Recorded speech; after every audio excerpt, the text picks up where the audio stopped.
Hi guys, आज हम लोग jQuery एजेक्स देखेंगे, यानी कि एजेक्स कैसे आप इस्तेमाल करेंगे jQuery को यूज़ करके। हमने इससे पहले देखा हुआ कि जावास्क्रिप्ट के साथ आप एजेक्स का कैसे इस्तेमाल करते हैं। इस बार हम लोग jQuery के साथ एजेक्स का कैसे यूज़ करेंगे वो देखेंगे।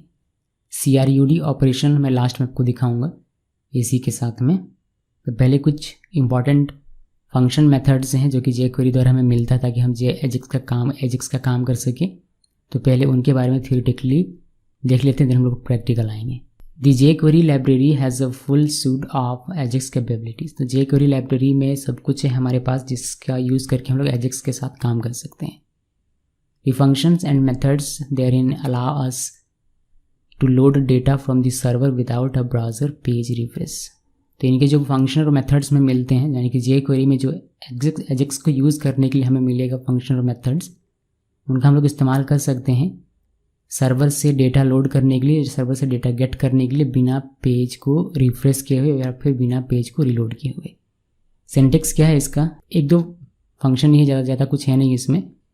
तो एक ही एक्चुअली में बस आपको ये समझना है, jQuery.ajax और बिटवीन पैरेंथेसिस आप URL कॉमा देकर सेटिंग्स लिखते हैं। jQuery का स्पेलिंग बिल्कुल सेम यही होना चाहिए, J स्मॉल में Q कैपिटल में, तो ये वर्क करेगा। आप इस तरीके से लिखने के बजाय इसको डॉलर सिंबल के साथ भी लिख सकते हैं। डॉलर सिंबल लिखा .ajax, जहाँ पर URL का मतलब होता है string containing the URL to which the request is send. यानी कि URL में मतलब इसमें वह वैल्यू लिखा जाएगा जिसमें आपको रिक्वेस्ट सेंड करना है, यानी कि कहाँ पर आपको रिक्वेस्ट सेंड करना है, किस URL में आपको रिक्वेस्ट सेंड करना है, वह आप यहाँ पर लिखते हैं। इसके अलावा सेटिंग्स में की वैल्यू का पेयर लिखा जाता है जो कि एजेक्स रिक्वेस्ट को कॉन्फ़िगर करता है। सारे सेटिंग्स ऑप्शनल हैं। कुछ इंपॉर्टेंट सेटिंग्स दिखाता हूँ jQuery एजेक्स सेटिंग्स। एक हमारा सबसे इंपॉर्टेंट है URL, a string containing the URL to which the request is send by default current page. तो कहाँ पर आपका रिक्वेस्ट सेंड होगा वह आप यहाँ पर लिखते हैं। उस तरीके से डेटा है, डेटा को क्या डेटा आप सर्वर को भेजना चाहते हैं, यानी कौन सा डेटा आप सर्वर को सेंड करना चाहते हैं वह आप यहाँ पर लिखते हैं। It is converted to a query string if not already a string. अगर पहले से स्ट्रिंग नहीं है तो उसको क्वेरी स्ट्रिंग में कन्वर्ट किया जाएगा। It's appended to the URL for get request. अगर गेट रिक्वेस्ट कर रहे हैं आप तो उस केस में ये आपको रिक्वेस्ट में URL में अपेंड होकर दिखाई देगा। ऑब्जेक्ट मस्ट बी की वैल्यू पेयर। ऑब्जेक्ट जो भी आप इसमें लिखेंगे डेटा में वह की वैल्यू का पेयर होना चाहिए। देन नेक्स्ट हमारा सेटिंग है मेथड को टाइप भी लिखते हैं लोग। तो पहले टाइप लिखा जाता था बट अब मेथड लिखना है हमें। The HTTP method to use for the request by default it's get. तो बाय डिफ़ॉल्ट ये गेट है, अगर आप नहीं लिखेंगे तो गेट माना जाएगा। आपका मेथड टाइप क्या होगा, यानी कि आप गेट रिक्वेस्ट करना चाहते हैं, पोस्ट रिक्वेस्ट करना चाहते हैं, पुट करना चाहते हैं, किस तरह का मेथड है आपका रिक्वेस्ट मेथड वह आप इसमें स्पेसिफाई करते हैं। देन नेक्स्ट सेटिंग है हमारा टाइम आउट। इसमें आप एक स्पेसिफिक टाइम आउट सेट कर देते हैं मिली सेकेंड्स में, कि अगर हमारा रिक्वेस्ट इतने मिली सेकेंड्स में कंप्लीट नहीं होता है तो ये टाइम आउट हो जाना चाहिए। 0 का मतलब होता है कि कभी भी टाइम आउट नहीं होगा। देन एक मोस्ट इंपॉर्टेंट सक्सेस, इसमें एक फंक्शन लिखा जाता है जो कि कॉल होता है जब आपका रिक्वेस्ट सक्सीड हो जाता है तब, यानी कि आपने सर्वर को रिक्वेस्ट सेंड किया, अगर रिक्वेस्ट सक्सेसफुल हो जाता है तो आपका ये इस सक्सेस में जो भी आप फंक्शन लिखेंगे वह फंक्शन आपका कॉल होगा। इस फंक्शन में 3 आर्ग्यूमेंट्स होते हैं। पहला होता है डेटा, यानी कि सर्वर से क्या आपको डेटा आ रहा है, वह डेटा कहाँ रहेगा, इसके एक आर्ग्यूमेंट में रहेगा जिसका आप कोई भी नाम रख सकते हैं। जनरली हम लोग डेटा नाम रखते हैं उसका, और वह फॉर्मेटेड होगा अकॉर्डिंग टू डेटा टाइप, यानी कि जो भी डेटा टाइप में मेंशन करेंगे उसके अकॉर्डिंग वह डेटा फॉर्मेटेड होगा। देखिए, जब आप रिक्वेस्ट सेंड कर देते हैं सर्वर के पास, आपने डेटा के साथ या फिर बिना डेटा के रिक्वेस्ट सेंड किया, अब रिस्पॉन्स आएगा सर्वर से। तो सर्वर से रिस्पॉन्स जैसे ही आता है वैसे हमारा ये फंक्शन चलता है, और इसमें 3 आर्ग्यूमेंट होते हैं। पहले आर्ग्यूमेंट में सर्वर से जब रिस्पॉन्स आ रहा है तो हो सकता है कि सर्वर रिस्पॉन्स में कुछ डेटा भेजे, तो वह डेटा आपको इसके पहले आर्ग्यूमेंट में मिलेगा, और उस डेटा का फॉर्मेट भी तय कर सकते हैं आप, अगर आप डेटा टाइप पैरामीटर में उसको लिखते हैं, मेंशन करते हैं तो, या फिर आप डेटा फिल्टर कॉलबैक फंक्शन में भी उसको मेंशन कर सकते हैं। दूसरा इसका पैरामीटर होता है अ स्ट्रिंग जो कि स्टेटस को डिस्क्राइब करता है। तीसरा होता है JQXHR ऑब्जेक्ट। तो ये मोस्ट इंपॉर्टेंट प्रॉपर्टी है, इसका सेटिंग आप कह सकते हैं। डेटा टाइप देख लेते हैं कि the type of data that you are expecting back from the server, यानी कि किस तरह का डेटा आप एक्सपेक्ट करते हैं कि आपका सर्वर आपको वापस करेगा। जो डेटा आप एक्सपेक्ट कर रहे हैं सर्वर से उसका टाइप क्या होगा वह आप यहाँ पर लिखते हैं। If none is specified jQuery will try to infer it based on the MIME type of the response. इसमें क्या क्या आप लिख सकते हैं, इसमें आप लिख सकते हैं XML, it returns a XML document that can be processed via jQuery. Then HTML, it returns HTML as a plain text. Then script आप लिख सकते हैं, जेसन लिख सकते हैं, JSONP लिख सकते हैं और टेक्स्ट लिख सकते हैं। जब आप जेसन लिखेंगे तो it evaluates the response as JSON, ये रिस्पॉन्स को जेसन के रूप में इवेलुएट करेगा और आपको रिटर्न करके देगा जावास्क्रिप्ट ऑब्जेक्ट।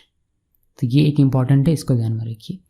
अगर प्लेन टेक्स्ट स्ट्रिंग है तो आप टेक्स्ट यूज़ कर सकते हैं, अगर HTML है तो आप HTML लिखेंगे, अगर XML है तो आप XML लिखेंगे, और अगर स्क्रिप्ट है तो आप स्क्रिप्ट लिखेंगे। It evaluates response as JavaScript and return it as plain text. तो ये है jQuery के साथ एजेक्स को यूज़ करने का पूरा तरीका। अब एक एग्जांपल दिखाता हूँ जिससे कि आपको इसको यूज़ करने का प्रॉपर वे मिलेगा। तो एग्जांपल मैंने डॉलर सिंबल का यहाँ यूज़ किया, आप यहाँ jQuery भी प्रॉपर लिख सकते हैं। $symbol.ajax, पहले URL देना है, इसमें पहला पैरामीटर आपको URL देना है कि आप रिक्वेस्ट कहाँ भेजना चाहते हैं। तो मैं भेजना चाहता हूँ data.php में, तो मैंने data.php लिखा। देन इसका दूसरा मेथड, यानी कि मेथड किस, रिक्वेस्ट मेथड आपका किस टाइप का है, गेट का, पोस्ट का किस टाइप का, तो मैंने यहाँ गेट रिक्वेस्ट किया। अब रिक्वेस्ट अपने भेज दिया, वहाँ से रिस्पॉन्स आया, तो उस रिस्पॉन्स के साथ अगर कोई डेटा आता है तो वह आपको मिल जाएगा इस फंक्शन के पहले आर्ग्यूमेंट में, जो कि मैंने यहाँ डेटा लिखा हुआ है। अब इस डेटा को आप यहाँ पर प्रोसेस कर सकते हैं जो कि आपको रिस्पॉन्स से मिला है। ये गेट रिक्वेस्ट था, हमने कोई भी डेटा सर्वर को नहीं भेजा, सिर्फ हमने सर्वर से डेटा गेट किया। आप चाहें तो सर्वर को डेटा भेज सकते हैं। उसके लिए हमने एजेक्स फिर से लिखा, URL लिखा हमने insert.php। मेथड इस बार हमारा पोस्ट हो जाएगा क्योंकि हम लोग डेटा भेज रहे हैं सर्वर के पास कुछ इस तरीके से। नेम मैंने भेजा सोनम, रोल मैंने भेजा 101, तो ये मेरा डेटा है जो कि मैं सर्वर के पास भेज रहा हूँ, जेसन डेटा जो कि मैं सर्वर के पास भेज रहा हूँ। मतलब रिक्वेस्ट मुझे कहाँ सेंड करना है, रिक्वेस्ट मुझे सेंड करना है insert.php में, और रिक्वेस्ट टाइप मेरा क्या है, यानी कि हमारा मेथड क्या है, पोस्ट है, और क्या मुझे भेजना है रिक्वेस्ट के साथ, क्या डेटा, नेम सोनम और रोल 101। तो रिक्वेस्ट हमने भेज दिया, अब हमारा सक्सीड हो गया रिक्वेस्ट, अब हमें रिस्पॉन्स मिल रहा है। तो रिस्पॉन्स से अगर कोई डेटा आता है तो वह आपको इस फंक्शन के डेटा यानी कि पहले आर्ग्यूमेंट में वह देखने को मिलेगा। फिर आप उसको जैसे चाहें वैसे प्रोसेस यहाँ पर कर सकते हैं। और ये हमारा सिंपल सा एग्जांपल है एजेक्स यूज़ करने का jQuery के साथ, या फिर jQuery के साथ एजेक्स यूज़ करने का। एक और थोड़ा सा और बड़ा वाला एग्जांपल देखिए। पहले हम लोग डॉक्यूमेंट रेडी करेंगे, तो रेडी फंक्शन का पहले हम लोग यूज़ करेंगे बेसिकली। यानी किसी बटन के क्लिक होने पर हमारा ये एजेक्स का कॉल होगा। तो इस तरीके से हम लोग कुछ काम करें, जैसे कि सेव बटन के क्लिक होने पर हमारा फॉर्म का डेटा जाए और डेटाबेस में जाकर सेव हो जाए। तो ही मान लीजिए वही हमने लिखा कि BTN हमारा एक बटन होगा जिसको हमने टारगेट किया है ID के साथ। इस बटन के क्लिक होने पर हमारा ये फंक्शन चलेगा जो कि एजेक्स कॉल कर रहा है एक्चुअली में, जिसका URL हमने insert.php लिखा है, मेथड में हमने पोस्ट लिखा और डेटा हम लोग ये डेटा पास कर रहे हैं। मान लीजिए कि ये डेटा हमारा फॉर्म से आया हुआ है, यूज़र ने इनपुट करके हमें दिया हुआ है, वह डेटा हमारा है। ये रिक्वेस्ट हमने भेज दिया। रिक्वेस्ट कहाँ भेज रहे हैं हम लोग, insert.php के पास। कौन रिक्वेस्ट टाइप हमारा क्या है, पोस्ट, यानी कि मेथड हमारा पोस्ट है और डेटा हमारा जा रहा है ये। तो रिक्वेस्ट हमने सेंड कर दिया, अब वहाँ से रिस्पॉन्स आएगा। जब रिस्पॉन्स आता है तो हो सकता है कि कुछ डेटा आए, वह डेटा आपको मिलेगा इस फंक्शन के पहले आर्ग्यूमेंट में जो कि हमारा डेटा है। फिर आप उसको जैसे चाहें वैसे प्रोसेस कर सकते हैं। एजेक्स कॉल आपका यहाँ पर, यहाँ पर आपका फंक्शन बंद होगा, एजेक्स यहाँ पर बंद होगा और हमारा बंद होगा क्लिक फंक्शन, देन हमारा यहाँ पर बंद हो जाएगा रेडी फंक्शन। तो ये हमारा एक बेसिक सा एग्जांपल है। बेसिक को हमें लेकर आगे बढ़ना, बस इसमें इतना ही है और इससे ज़्यादा कुछ भी नहीं है। अगर आप एजेक्स यूज़ करना चाहते हैं jQuery के साथ तो, या फिर jQuery के साथ एजेक्स यूज़ करना चाहते हैं तो अभी जो हमने देखा उसको प्रॉपर तरीके से इस्तेमाल करने के लिए हम लोग यहाँ पर इस्तेमाल करने वाले हैं jQuery एजेक्स PHP, और उसका मैं आपको प्रैक्टिकल दिखाऊंगा। ठीक है, तो चलिए देखते हैं कि किस तरीके से ये पूरा काम होता है। पहले मुझे ज़रूरत पड़ेगी ये XAMPP की। आप इसके साथ इसके बजाय WAMP यूज़ करते हैं तो वह भी यूज़ कर सकते हैं, MAMP यूज़ करते हैं तो वह भी कर सकते हैं। मेरे पास XAMPP है तो मैंने ये यूज़ करना है।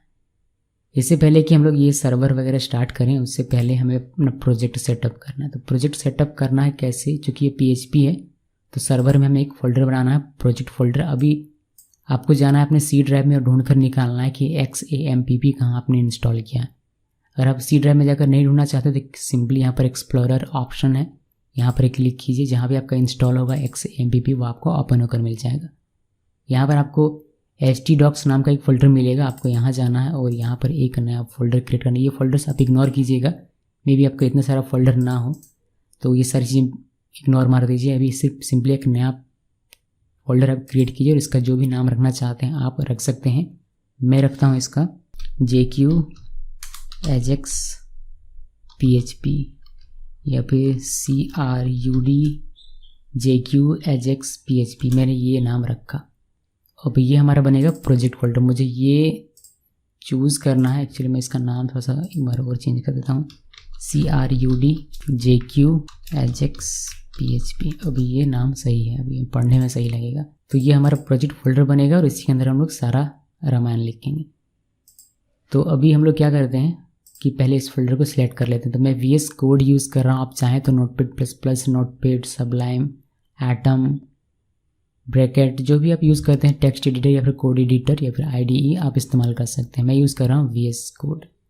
ओपन फोल्डर क्लिक करना है और यहाँ से ये जो हमने बनाया था प्रोजेक्ट इसको सेलेक्ट करना है और ये हमारा यहाँ पर ओपन हो जाता है। इसमें मैं यूज़ करने वाला हूँ HTML, CSS, bootstrap, jQuery, Ajax PHP। तो इतनी सारी चीज़ें आपको पता होनी चाहिए आप इस प्रोजेक्ट को करने के लिए। क्योंकि बूटस्ट्रैप यूज़ करूँगा तो पहले बूटस्ट्रैप सेटअप करता हूँ, थोड़ा सा एक प्रोजेक्ट के रूप में इसको लेकर आते हैं। एक फ़ोल्डर बनाते हैं, इसका नाम रखते हैं CSS। तो CSS के जितने भी फाइल होंगे सब इस फोल्डर के अंदर में होंगे। एक और फोल्डर बनाते हैं, राइट क्लिक करके न्यू फोल्डर JS। तो जावास्क्रिप्ट के जो भी फाइल्स होंगे इस फोल्डर के अंदर होंगे। फाइनली एक पेज बनाता हूँ मैं index.html, आप index.php भी बना सकते हैं, लेकिन मैंने index.html बनाया बिकॉज हमारा jQuery Ajax कॉल होगा तो हमारा इसी से HTML से भी हमारा काम हो जाए। जनरली हम जब PHP प्रोजेक्ट बनाते हैं तो सारे फाइल्स हमारे .php होते हैं, बट यहाँ पर Ajax यूज़ कर रहे हैं आप तो ये API की तरह काम करेगा कुछ, और यहाँ पर आप .html से भी अपना सारा काम कर पाएंगे। तो पहले बूटस्ट्रैप को मैं करता हूँ सेटअप, जो फाइल्स हैं उसको मैं लेकर आता हूँ। बूटस्ट्रैप 5 में यूज़ कर रहा हूँ, आप पुराना वर्जन भी यूज़ कर सकते हैं, फिर जो भी वर्जन आपको उससे फ़र्क नहीं पड़ेगा, बस आपको डाउनलोड करना और इसको इस्तेमाल करना आना चाहिए। और वैसे भी इसमें ज़्यादा कुछ हम लोग यूज़ करने वाले हैं नहीं, सिर्फ बटन वगैरह का, फॉर्म वगैरह का काम होगा। तो डाउनलोड में क्लिक कीजिए। डाउनलोड में क्लिक करने के बाद यहाँ आपको डाउनलोड में आना है, इस बटन में क्लिक करना है और ये हमारा डाउनलोड हो जाएगा कुछ ही देर में। देखिए डाउनलोड हमारा हो रहा है यहाँ पर, और ये जल्दी से डाउनलोड हमारा हो गया। अभी इसको ओपन हमें करना है।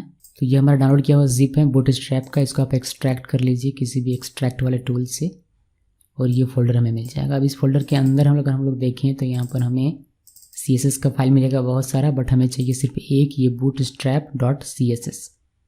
इसको आपको बेसिकली कट करना है या फिर कॉपी भी आप कर सकते हैं। और जहाँ पे आपका प्रोजेक्ट है, मेरा प्रोजेक्ट है XAMPP htdocs के अंदर, ये वाला हमारा प्रोजेक्ट, तो यहाँ पर आना है CSS फोल्डर के अंदर, यहाँ पर पेस्ट कर देना है सिंपली।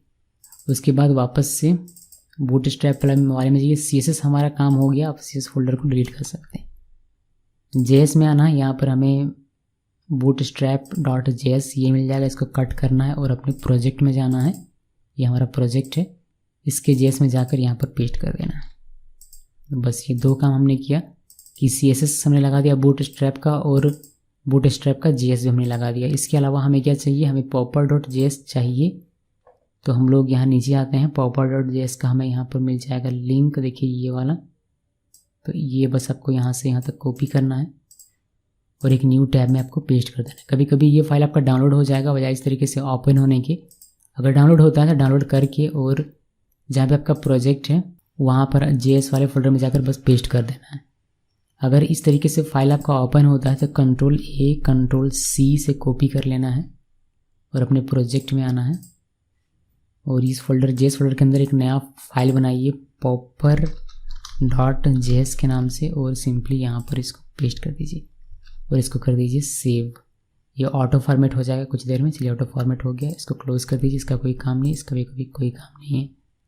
इसके अलावा हम लोग jQuery यूज़ करने वाले हैं, तो हमें jQuery की आवश्यकता पड़ेगी। तो jQuery आपको गूगल में सर्च करना है। jQuery का ऑफिशियल साइट आपको मिल जाएगा, ऑफिशियल साइट में जाना है और यहाँ पर डाउनलोड jQuery में क्लिक कीजिए। फिर यहाँ से आपको मिल जाएगा अनकम्प्रेस्ड और कंप्रेस्ड, मैंने डिफरेंस बताया है पहले ही आपको कई बार। तो सिंपली आप किसी भी एक को, इन दोनों में से किसी भी एक को कर लेना है। स्लिम वाले को नहीं करना है, ठीक है, स्लिम वाले को नहीं करना है बिकॉज इसमें एजेक्स नहीं होता है, तो ये एजेक्स काम नहीं करेगा। तो स्लिम को नहीं करना है, बल्कि यहाँ ऊपर जब को प्रोडक्शन में, डेवलपमेंट में, ये दोनों में से कोई एक आपको करना है। तो मैं कर रहा हूँ डेवलपमेंट वाले को। मैंने डेवलपमेंट में क्लिक किया, ये हमारा फाइल इस तरीके से ओपन होता है। ये भी कभी कभी डाउनलोड हो जाता है। अगर डाउनलोड होता है तो डाउनलोड फाइल को कॉपी और अपने प्रोजेक्ट में यहाँ पर आकर पेस्ट कर देना है। लेकिन अगर इस तरीके से ओपन होता है तो आप Ctrl+A Ctrl+C से कॉपी करेंगे। उसके बाद सिंपली JS फोल्डर में आकर यहाँ पर न्यू फाइल jQuery.js और यहाँ पर आपको पेस्ट करना है और सेव कर देना है इसको। ये भी ऑटो फॉर्मेट हो जाएगा थोड़ी देर में। चलिए ऑटो फॉर्मेट हो गया। तो jQuery आ गया हमारे पास, बूटस्ट्रैप वगैरह सब कुछ आ चुका है। अभी हमारा अपना एजेक्स का जो कोड लिखेंगे हम लोग, jQuery एजेक्स का कोड, उसके लिए हम लोग एक नया फाइल यहाँ पर बना लेते हैं। इसका नाम हम लोग रखते हैं jQajax.js। ओके, इसमें हमारा अपना jQuery एजेक्स का कोड रहेगा। तो बस इतना करना है आपको। अगर हमें अपना कुछ CSS चाहिए होगा तो हम लोग उसके लिए एक फ़ाइल बना लेते हैं, style.css। आप कोई भी नाम रख सकते हैं, बट मैं अपनी पसंद से नाम रख रहा हूँ। बस प्रोजेक्ट सेटअप हमारा यहाँ से ख़त्म होता है और कोडिंग हमारा अब यहाँ से शुरू होगा। तो HTML में पहले आइए, index.html में, और पहले फ्रंट एंड डिज़ाइन करेंगे, फिर हम लोग अपना काम शुरू करेंगे। तो बेसिक सा कोड पहले ये लिंक कर लेते हैं, बूटस्ट्रैप को, jQuery को, ये सारे जावास्क्रिप्ट के जो फाइल हैं इनको लिंक करते हैं और अपने CSS फाइल्स को लिंक करते हैं। टाइटल के ठीक ऊपर लिंक टैग हम लोग यूज़ करेंगे और ये हमारा पहले हम लोग करेंगे बूटस्ट्रैप को। बूटस्ट्रैप है हमारा CSS फोल्डर के अंदर bootstrap.css। तो आपको इस तरीके से लिख देना है और इसी के जैसा हमारे इसके अंदर है style.css। तो बूटस्ट्रैप के जो फाइल्स हैं और जो हमारा कस्टम CSS का फाइल है वो दोनों हमने इंक्लूड कर दिया बहुत ही अच्छे तरीके से। अभी हम लोग ये जो जावास्क्रिप्ट के फाइल हैं इनको इंक्लूड करेंगे। तो क्लोजिंग बॉडी टैग के ठीक ऊपर में स्क्रिप्ट टैग लिखना है और SRC में आपको JS फोल्डर के अंदर bootstrap.js ये लिखना है। देन हमारा एक और स्क्रिप्ट टैग होगा जिसमें हम लोग popper.js को इंक्लूड करेंगे। देन इसके बाद हमारा jQuery.js और देन हमारा फाइनली अपना जो हमारा जावास्क्रिप्ट का फाइल है वो हमें यहाँ पर लिखना jQajax, जो कि हमने नाम रखा हुआ है ajax.js। तो ये आपको jQuery के बाद में ये इंक्लूड करना है, ध्यान रखिएगा, jQuery से पहले नहीं करना है। अपना वाला जो आपका jQajax.js फाइल है वो। तो ये हमारा बेसिकली सब कुछ सेटअप हो गया। अब हमें इसको रन करने का है ताकि हम लोग इसको एग्जामिन कर पाएँ कि ये वाकई में हमारा ये सब कुछ सही है या नहीं है। तो रन करने से पहले थोड़ी चीज़ें यहाँ पर लिख देते हैं ताकि हमें कुछ तो पता चले। तो मैं एक डिव बनाता हूँ, डिव, और इससे पहले हम लोग देख लेते हैं कि हमारा ये फाइल सही तरीके से काम कर रहा है या नहीं। एक यहाँ पर सिंपल सा कोड लिख देता हूँ मैं, h2 और ये होम पेज, बस इतना ही लिखते हैं। सर्वर स्टार्ट करते हैं, ये आपको चाहिए। सर्वर यहाँ से स्टार्ट किया, MySQL भी मैंने स्टार्ट कर दिया। और सिंपली इस फोल्डर का जो नाम आपने रखा हुआ है अगर आपको याद नहीं है तो यहाँ एक्सप्लोरर में क्लिक कीजिएगा, फिर इसके htdocs में जाना है और यहाँ ये फोल्डर का नाम है जो कि हमारा एक्चुअली प्रोजेक्ट फोल्डर, इसको आप कॉपी कर लीजिए, बेहतर होगा। मैंने कॉपी कर लिया और हमें वेब पेज में जाना है और यहाँ पर आपको लिखना है localhost/ और जो भी इस प्रोजेक्ट का नाम था वह, और इसमें पेस्ट करना है। तो ये हमारा हो गया, सही तरीके से काम कर रहा है। अभी हम लोग इसको व्यू सोर्स में जाकर और चेक कर लेते हैं कि बूटस्ट्रैप ये सारे फाइल्स हमारे सही काम कर रहे हैं। यहाँ पर आप क्लिक करेंगे तो आपका ये बूटस्ट्रैप का फाइल ओपन हो रहा था और समझिए कि बूटस्ट्रैप सही तरीके से आपका लिंक हुआ है। ये क्लिक करने पर आपका ब्लैंक आ रहा है तो ये भी आपका सही तरीके से काम कर रहा है। और JS भी इसी तरीके से चेक कर लीजिए कि हाँ ये भी सही काम कर रहा है और ये भी सही काम कर रहा है और ये भी आपका सही काम कर रहा है, jQuery भी, और ये भी आपका सही तरीके से लिंक है। तो सब कुछ हमारा सही तरीके से लिंक है, कोई इशू हमारा नहीं है। अगर आप चेक करना चाहते हैं कि बूटस्ट्रैप आपका काम कर रहा है या नहीं तो आप यहाँ से कंपोनेंट्स में आइए और यहाँ से बटन्स में आइए और सिंपली बटन्स को कॉपी कर लीजिए। कॉपी करने के बाद सिंपली आपको अपने इस प्रोजेक्ट में आना है और यहाँ पर बटन्स को पेस्ट करके सेव कीजिए और देखिए कि बटन सही तरीके से काम करते हैं या नहीं। तो देखिए बटन का कलर आपको दिखाई दे रहा है सही तरीके से, यानी कि बूटस्ट्रैप हमारा सही तरीके से काम कर रहा है। इतने बटन्स की आवश्यकता नहीं है तो इसको मैंने हटा दिया यहाँ से। अभी हम लोग अपना फ्रंट एंड का कोडिंग शुरू करेंगे। फ्रंट एंड का कोडिंग मैं क्विकली लिख लेता हूँ, फिर आपको एक बार बता दूंगा, फिर हम लोग अपने मेन कॉन्सेप्ट में ज़्यादा समय दे पाएंगे। ओके, तो मैंने क्विकली इसको लिखा। अभी हम लोग, मैं बता देता हूँ कि इसमें मैंने क्या क्या किया। पहले मैंने एक डिव बनाया बॉडी के बाद मैंने एक डिव बनाया कंटेनर जिसमें MT5 दिया, यानी कि मार्जिन टॉप 5 दिया हुआ है, और एक H1 बनाया जिसमें मैंने लिखा हुआ है एजेक्स PHP बूटस्ट्रैप 5 jQuery, और ये हमारा CRUD ऑपरेशन हो रहा है। तो जो मेन चीज़ें हमने इस्तेमाल की वह मैंने सब यहाँ पर लिख दिया ताकि आपको एक अच्छा सा हेडिंग मिल जाए। इसे मैंने बूटस्ट्रैप के कुछ क्लासेस यूज़ किए हैं जैसे कि alert info, text centre, margin bottom 5 और पैडिंग 3। देन हमने एक रॉ बनाया है कंटेनर के अंदर में, एक रॉ, और इस रॉ के अंदर में एक फॉर्म बनाया हुआ है और इस फॉर्म को हमने दिया है SM5, कॉलम SM5, और इस फॉर्म को हमने एक ID भी दिया हुआ है माई फॉर्म। ये सब याद रखिएगा। इस फॉर्म के अंदर हमने एक H3 लिखा जिसमें हमें सिंपली मिलता है ऐड या update student.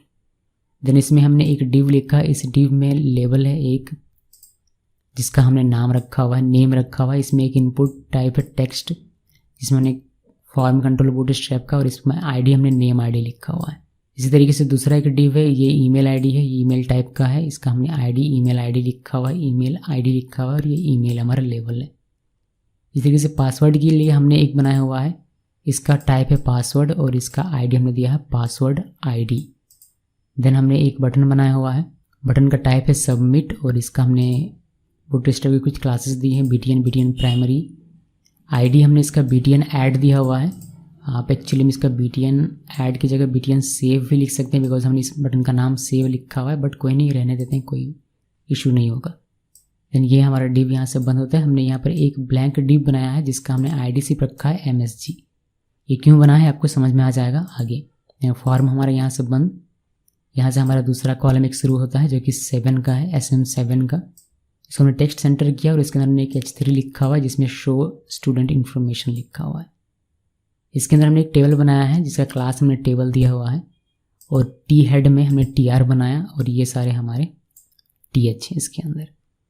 Then T body हमारा डायनेमिक एजेक्स से आएगा तो वह हम लोग इसके अंदर में रख देंगे। फिलहाल के लिए ये खाली है, फिलहाल सिर्फ आपको टेबल में ये दिखेगा। अगर मैं इसको सेव करूं, सेव करके अगर आपको वेब पेज में भी अगर दिखाऊं रिफ्रेश करके, तब आपको कुछ इस तरीके से डेटा देखने को मिलेगा। ये फॉर्म है हमारा, इसमें सेव करेंगे, डेटा हमारा यहाँ पर रिट्रीव होकर डेटाबेस से दिखेगा। अभी कोई डेटा नहीं है हमारा तो हमें ये खाली दिख रहा है। और ये हमारा T बॉडी है, ये T बॉडी मतलब ये वाला T बॉडी है, ये खाली है। ये हमारा, इसमें हमारा डेटा पुश होगा एजेक्स के थ्रू, जावास्क्रिप्ट के jQuery का यूज़ करके हम लोग इसमें डालेंगे डेटा। वो डायनेमिकली जो हमें रिस्पॉन्स के तौर पर सर्वर से मिलेगा वह डेटा यहाँ पर दिखाएंगे ताकि ये हमारा अपडेट रहे इन स्टूडेंट का इन्फॉर्मेशन डेटाबेस के अकॉर्डिंग। तो चलिए पहले डेटा इंसर्ट करना सीखते हैं। उसके लिए हमें ज़रूरत पड़ेगी एक PHP फाइल की, सर्वर साइड लैंग्वेज की, PHP की, जिसमें हम लोग इसका फाइल का नाम रखेंगे insert.php। ओके, तो हमारा डेटा जो हम लोग डेटा जो हम लोग भेजेंगे क्लाइंट से लेकर, यानी कि फॉर्म में जो भी फिलअप होगा ये हमारा सेव हो जाएगा कहाँ, डेटाबेस में जाकर। तो हमें डेटाबेस बनाना पड़ेगा। डेटाबेस हमने बनाया नहीं, तो चलिए डेटाबेस बनाते हैं। उसके लिए लोकल होस्ट जाना है, PHP माई एडमिन में जाना है, और यहाँ पर सिंपली एक नया डेटाबेस क्रिएट करना है। मैं न्यू में गया मैं, और यहाँ पर नाम रखते हैं JQ Ajax। होपफुली इस नाम का कोई पहले से ना हो, देख लेते हैं एक बार। नहीं, इस नाम का कोई भी डेटाबेस नहीं है तो मैंने ये JQ Ajax लिखा, इसको UTF-8 बिन में कर देता हूँ, क्रिएट करते हैं। और हमें यहाँ पर एक टेबल बनाना है, तो टेबल में बनाता हूँ स्टूडेंट नाम का, और इसमें 4 कॉलम होंगे। पहला ID होगा, दूसरा होगा स्टूडेंट का नेम, तीसरा ईमेल ID और चौथा पासवर्ड। तो 4 कॉलम यहाँ ठीक है हमारे प्लान के हिसाब से। पहला ID, इसको हम लोग इंट रखेंगे और इसको हम लोग ऑटो इंक्रीमेंट कर देंगे, और ये हमारा प्राइमरी की बनेगा हमारे इस टेबल का, ठीक है। उसके बाद नेम, और नेम को हम लोग वायर कैर करेंगे यहाँ से। इसका हम लोग लेंथ दे देंगे 255 का, और बस बाकी सब कुछ डिफ़ॉल्ट रहेगा। देन हमारा एक ईमेल को भी हम लोग वायर कैर करेंगे यहाँ से, और इसका भी 255 हम लोग लेंथ दे देंगे। देन हमारा एक पासवर्ड, पासवर्ड हमने लिख दिया, और पासवर्ड ही है ना, फॉर्म एक बार देख लेते हैं, यहाँ से नहीं, यहाँ से नेम ईमेल पासवर्ड, इसका भी हम लोग वायरकार कर देते हैं अभी के लिए, हैश वगैरह का नहीं यूज़ करना है, और इसका भी 255। बाकी सारी चीज़ें डिफ़ॉल्ट रहेगी। सेव में क्लिक कीजिए और ये हमारा टेबल तैयार है। आप यहाँ पर जाकर देखेंगे ये हमारा डेटाबेस और ये हमारा टेबल स्टूडेंट नाम का। अब आते हैं कोडिंग में। तो यहाँ पर पहले कनेक्शन बनाने का कोड लिख देता हूँ मैं, कि बिना कनेक्शन बनाए तो होगा नहीं और हमें बार बार अलग अलग फाइल में कनेक्शन बनाना पड़े, इसलिए मैं कनेक्शन बनाने का कोड एक सेपरेट फाइल में लिखता हूँ, जिसका मैं नाम देता हूँ db connection.php। तो ये db कनेक्शन बनाने का कोड हो गया। इसमें हम लोग क्या करते हैं, PHP ओपनिंग, PHP क्लोजिंग, और इसमें वेरिएबल बनाकर सबको रख देते हैं पहले, जैसे db होस्ट इक्वल, तो ये हमारा क्या हो जाता है, लोकल होस्ट, सबको पता है। देन हमारा एक और वेरिएबल db यूज़र, ये हो जाएगा हमारा रूट यूज़र है हमारा, इसी वजह से कॉमा मैं क्यों लिख दे रहा हूँ। देन db पासवर्ड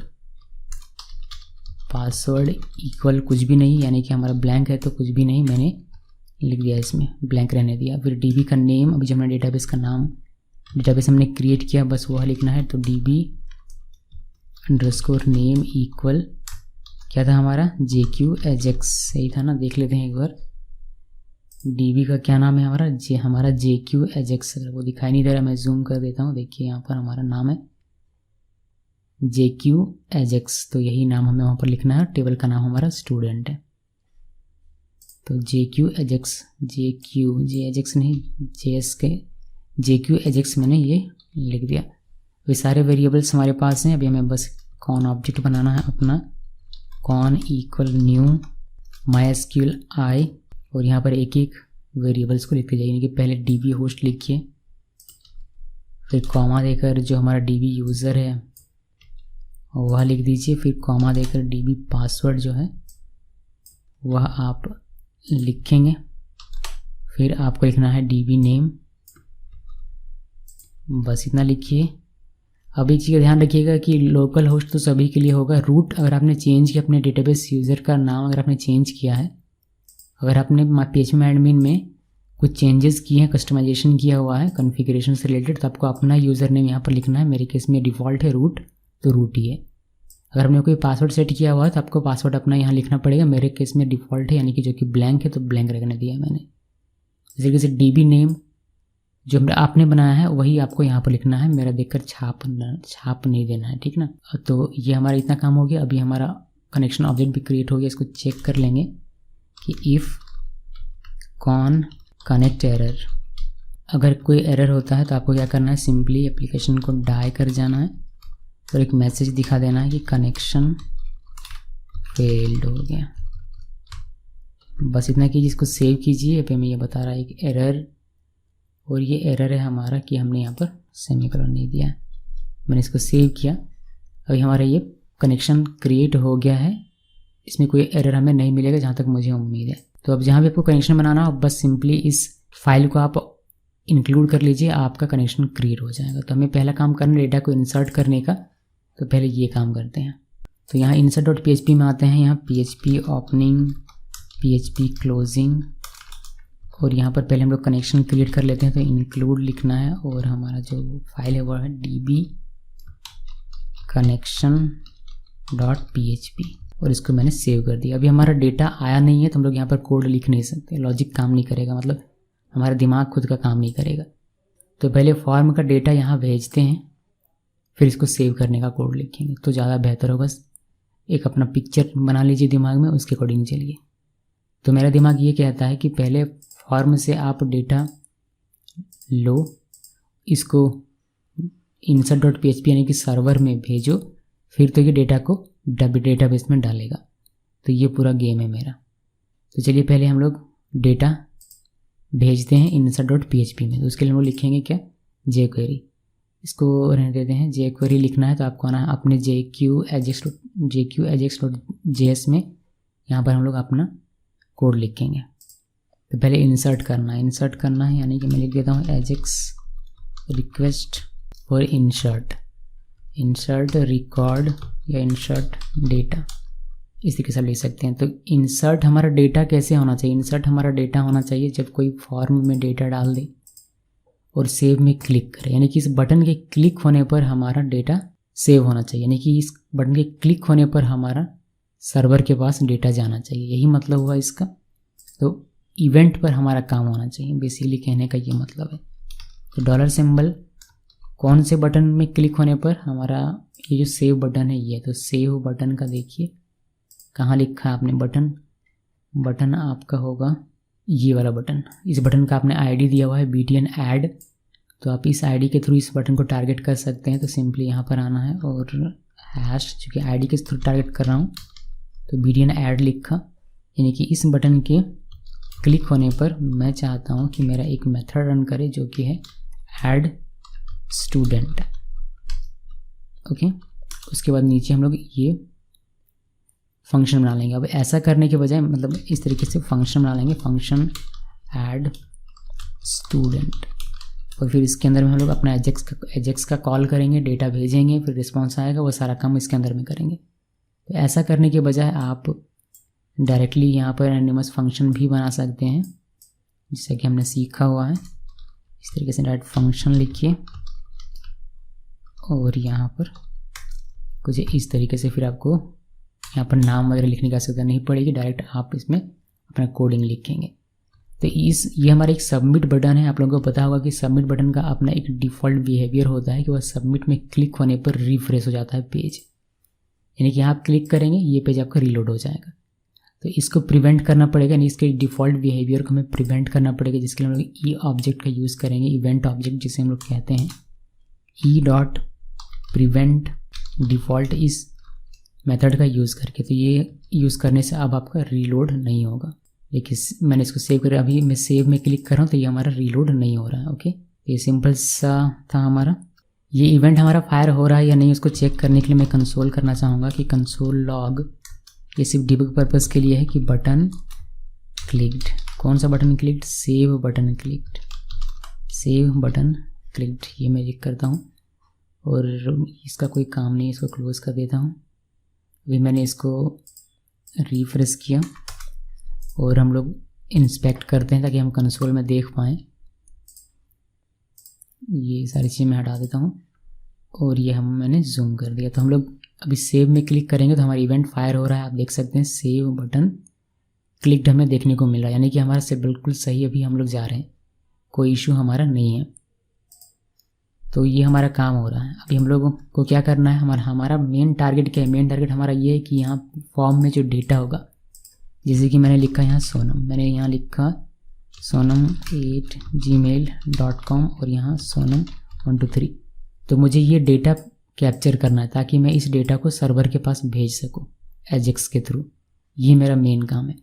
तो jQuery में इस डेटा को कैसे आप कैप्चर करते हैं ये हमने देखा हुआ है, तो मुझे उम्मीद है कि आप इसको ईजिली कर पाएंगे। मैं वेरिएबल्स बना लेता हूँ लेट का यूज़ करके, लेट stid, हर एक इनपुट फील्ड को हम लोग टारगेट करेंगे और उसमें से वैल्यू निकाल के इस वेरिएबल में डाल देंगे। तो वो करेंगे हम लोग jQuery का यूज़ करके। तो मैंने डॉलर लिखा और क्या है हमारा फील्ड, पहला फील्ड हमारा है नेम। तो नेम इनपुट में देखिए हमने कोई आईडी लिखा है, हमने लिखा है नेम आईडी। तो इस नेम आईडी को अगर हम टारगेट करेंगे तो इसमें ये पूरा एलिमेंट हमारा टारगेट हो जाएगा। इसका हमें वैल्यू चाहिए, यानी कि इस फॉर्म में जो वैल्यू आ रहा है ये वैल्यू चाहिए, तो ये भी हमें मिल जाएगा। कैसे मिलेगा आपको यहाँ पर पहले टारगेट करके देख लेते हैं। मैंने टारगेट किया नेम आईडी, तो हमारा एलिमेंट टारगेट हो गया। अब इस एलिमेंट का हमें वैल्यू चाहिए, तो आपको लिखना है वेल और इसे हमें वैल्यू मिल जाएगा। तो ये नेम आईडी हमें अभी नहीं चाहिए, हमें चाहिए क्या नेम, तो मैं यहाँ सिर्फ NM लिख देता हूँ। तो नेम हमें मिल गया और हमें इसी तरीके से ईमेल चाहिए और पासवर्ड चाहिए। तो यहाँ पर मैं चेंज करता हूँ इसका नाम EM और ये मैं चेंज कर देता हूँ PW। आप कोई भी नाम रख सकते हैं वेरिएबल का, कोई इशू नहीं है। और ये नेम आईडी नहीं होगा, ये हमारा हो जाएगा ईमेल आईडी, बिकॉज हमें ईमेल एलिमेंट से वैल्यू निकालना है। उसके बाद ये हो जाएगा पासवर्ड आईडी। पासवर्ड आईडी, ये जो पासवर्ड आईडी है, ईमेल आईडी है, पासवर्ड आईडी, नेम आईडी हमने कहाँ से लिखा, यहाँ पर आप देखेंगे। तो नेम वाले कर यहाँ नेम इनपुट में आईडी लिखा गया है नेम आईडी, फिर ईमेल वाले इनपुट के लिए लिखा गया है आईडी में ईमेल आईडी, फिर पासवर्ड वाले के लिए लिखा गया है पासवर्ड आईडी। तो बस इसी को टारगेट करते हुए हमने उनकी वैल्यूज़ को कैप्चर करके इन वेरिएबल्स में डाल दिया। आप इसको कंसोल करना चाहें तो डिबग के लिए तो कंसोल कर सकते हैं, console.log। और पहले देख लीजिए कि nm में क्या है, फिर आप em में और pw में देख सकते हैं कि आपका डेटा कैप्चर सही तरीके से हो रहा है या नहीं। मैंने इसको सेव किया, सेव करने के बाद इसको रिफ्रेश करते हैं और यहाँ पर लिखिए डेटा, जैसे सोनम लिखा मैंने, sonam@gmail.com और sonam123। और मैं जैसे सेव में क्लिक करूँगा मेरा सेव बटन क्लिक होगा और हमें सारा डेटा कैप्चर होकर मिल गया वेरिएबल्स में, इसीलिए कंसोल होकर हमें दिखाई भी दे रहा है। तो डेटा हमारे हाथ में आ चुका है। अब मुझे इस डेटा को भेजना है। ये कंसोल में कंसोल ही रहने देता हूँ, इसको मैं कमेंट कर देता हूँ, बस आपके लिए छोड़ देता हूँ, आप चाहें तो इसको टेस्ट कर सकते हैं। अभी मुझे इस डेटा को भेजना है सर्वर के पास। तो पहले मैं इसका जावास्क्रिप्ट ऑब्जेक्ट बना लेता हूँ। तो माई डेटा इक्वल, अब जावास्क्रिप्ट का ऑब्जेक्ट बना रहा हूँ जिसमें मैंने लिख दिया नेम, और ये हमारा nm में जो भी है वह, फिर ईमेल और em में जो भी है वह, फिर पासवर्ड pw में जो भी है वह। तो ये हमने डेटा लिख दिया। हमने कहा कि ये हमारा की हो गया और ये हमारा वेरिएबल हो गया एक्चुअली में, जिसमें वैल्यू होगा इसका, इस इनपुट फील्ड का। तो नेम में हमारा वैल्यू हो जाएगा nm वाला, ईमेल की में हमारा वैल्यू हो जाएगा em वाला, और पासवर्ड में हमारा वैल्यू हो जाएगा pw वाला। क्लियर? इसको आप चाहें तो कंसोल कर सकते हैं। मैं आपको कंसोल करके दिखाता हूँ, console.log माई डेटा, ताकि आपको पता चलता रहे कि एक एक पल पल क्या क्या हो रहा है। इसको मैंने रिफ्रेश करना है। नेम में देखिए सोनम लिखा है मैंने, सो sonam@gmail.com और पासवर्ड sonam123, और मैंने सेव में क्लिक किया तो देखिए हमें यहाँ पर ऑब्जेक्ट के तौर पर ये डेटा देखने को मिलता है। नेम में सोनम, ईमेल में जो sonam@gmail था वह, पासवर्ड में sonam123। तो जो भी आप लिखेंगे वह आपको यहाँ पर ऑब्जेक्ट के थ्रू, ऑब्जेक्ट की तरह देखने को मिलेगा। तो ये हमने जावास्क्रिप्ट ऑब्जेक्ट क्रिएट कर लिया, यानी कि डेटा हमारे हाथ में है। अब हम लोग इसको मैं कमेंट कर देता हूँ, आप लोगों के लिए रख देता हूँ, ठीक है। अभी हम लोग क्या करेंगे, एजेक्स का कॉल करेंगे। तो $सिंबल एजेक्स जो मैंने आपको बताया है सिंटेक्स, वही आपको फॉलो करना है। इसके अंदर कर्ली अपन कर्ली क्लोज, और यहाँ पर हम लोग अपना एजेक्स का कॉल करेंगे। तो पहले URL लिखना है कि आपको कहाँ पर अपना रिक्वेस्ट भेजना है। तो मुझे भेजना है insert.php में, यही मेरा सर्वर का पेज है, तो मुझे यहाँ पर भेजना है, यानी कि insert.php में, यानी कि यहाँ पर मुझे अपना रिक्वेस्ट सेंड करना है। तो वही मैंने insert.php यहाँ पर लिख दिया। किस टाइप का मेथड होगा, रिक्वेस्ट टाइप क्या होगा मेरा, उसका मेथड। तो ये मेरा डेटा जो कि लेकर जाएगा फॉर्म का डेटा, तो ये मेरा पोस्ट टाइप का होगा। देन डेटा, जो हम लोगों ने ये डेटा बना कर रखा हुआ, ये डेटा मुझे भेजना है बट स्ट्रिंग फॉर्मेट में। तो मैं क्या करूँगा, मैं डेटा और यहाँ पर यूज़ करूँगा JSON.stringify मेथड को। इस मेथड के बारे में हम लोगों ने पहले भी देखा हुआ। ये हमारे इस ऑब्जेक्ट को JSON स्ट्रिंग में कन्वर्ट करेगा और उसको सर्वर के पास भेज देगा। तो ये डेटा हमारा सेंड होगा सर्वर के पास। ये डेटा हमारा सेंड हो जाएगा कहाँ पर, जहाँ इस insert.php फाइल में। तो डेटा हमारा यहाँ पर आ चुका। बस इतना ध्यान में रखिए कि जो हमारा जावास्क्रिप्ट ऑब्जेक्ट था जो कि माई डेटा में था, वह माई डेटा हमने स्ट्रिंगिफाई कर दिया, ये जेसन स्ट्रिंग बन गया। अब इस डेटा में जेसन स्ट्रिंग है जो कि इस सर्वर के पास यानी कि insert.php के पास जा रहा है। डेटा हमारे पास यहाँ पर आ गया। अभी हमें यहाँ पर से उस डेटा को निकालना है जो कि स्ट्रिंग फॉर्मेट में है, और उसको डेटाबेस में सेव कर देना है। बस इतना सिंपल सा काम हमारा बाकी है। इसको मैं क्विकली लिखता हूँ फिर आपको समझाता हूँ, क्योंकि हमने जावास्क्रिप्ट में भी इसको देखा हुआ है इसी वजह से। तो देखिए यहाँ पर मैंने कुछ थ्योरी लिखा हुआ है, ये आपको काम आएगा अगर आप इसको समझेंगे। तो हमारा जो एक्चुअल कोड है हमारा ये है फाइल गेट कॉन्टेंट्स, और यहाँ पर मैंने PHP://input ये यूज़ किया है। क्यों ये यूज़ किया, अब यहाँ पर इसको पढ़ सकते हैं कि this is a read only stream that allows us to read raw data from the request body, यानी कि ये जो हमारा डेटा आ रहा है इस डेटा को रीड करना हमें ये अलाउ करता है PHP://input। It returns all the raw data after the HTTP header of the request regardless of the content type, यानी कि किस टाइप का कंटेंट है यहाँ पर, इससे इसको मतलब नहीं है कि आपको इस रिक्वेस्ट बॉडी में जो भी है जिस भी टाइप का डेटा है वह आपको रिटर्न करके दे देगा। तो ये हमारा ये बेनिफिट है, इसीलिए हम लोग इसका यहाँ पर इस्तेमाल करते हैं। कि किस टाइप का होगा वह उसमें हमें कोई लेना देना नहीं है, जिस भी टाइप का होगा ये हमें मिलने वाला है। और यहाँ पर हमने ये यूज़ किया है बिकॉज ये क्या करता है, ये function can be use to clean up data retrieved from a database और फ्रॉम एन HTML फॉर्म। तो HTML फॉर्म का जो डेटा हमारा आ रहा है उसको क्लीन अप करने का ये काम करेगा, इसीलिए हमने इसको लिखा हुआ है। आप चाहें तो इसको हटा सकते हैं। आप simply file underscore get underscore contents between parenthesis बस इतना लिखिए, आपका काम हो जाएगा। उसके बाद हमने यहाँ पर जो हमारा डेटा में आया, जो रॉ डेटा हमारे पास आया डेटा इस वेरिएबल में, डेटा वेरिएबल में, उसको हमने डिकोड किया जेसन डिकोड मेथड का यूज़ करके। इसमें हमने क्या किया, इट टेक्स जेसन स्ट्रिंग, हमने हमारा जो जेसन स्ट्रिंग यहाँ से आया हुआ यानी कि ये जो डेटा हमारा आ रहा है उस डेटा को हमने यहाँ पर पहले गेट किया, इस वेरिएबल में वो डेटा हमारा है। अब उस डेटा को हम लोग यहाँ पर दे रहे हैं इस मेथड को। ये मेथड क्या करेगा कि it takes JSON string and converts it into a PHP object और एरे। तो ये PHP ऑब्जेक्ट में या फिर PHP एरे में कन्वर्ट करेगा इसको।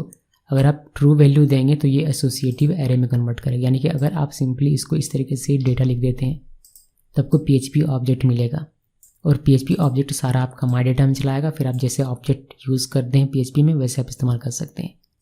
लेकिन अगर आप यहाँ पर ट्रू लिख देते हैं इस तरीके से तो जो आपका डेटा होगा वह आपका कन्वर्ट होगा एसोसिएटिव एरे में और वह आपका इसमें चलाएगा माई डेटा में। फिर आप माई डेटा जैसे एसोसिएटिव एरे को आप यूज़ करते हैं वैसे आप कर सकते हैं।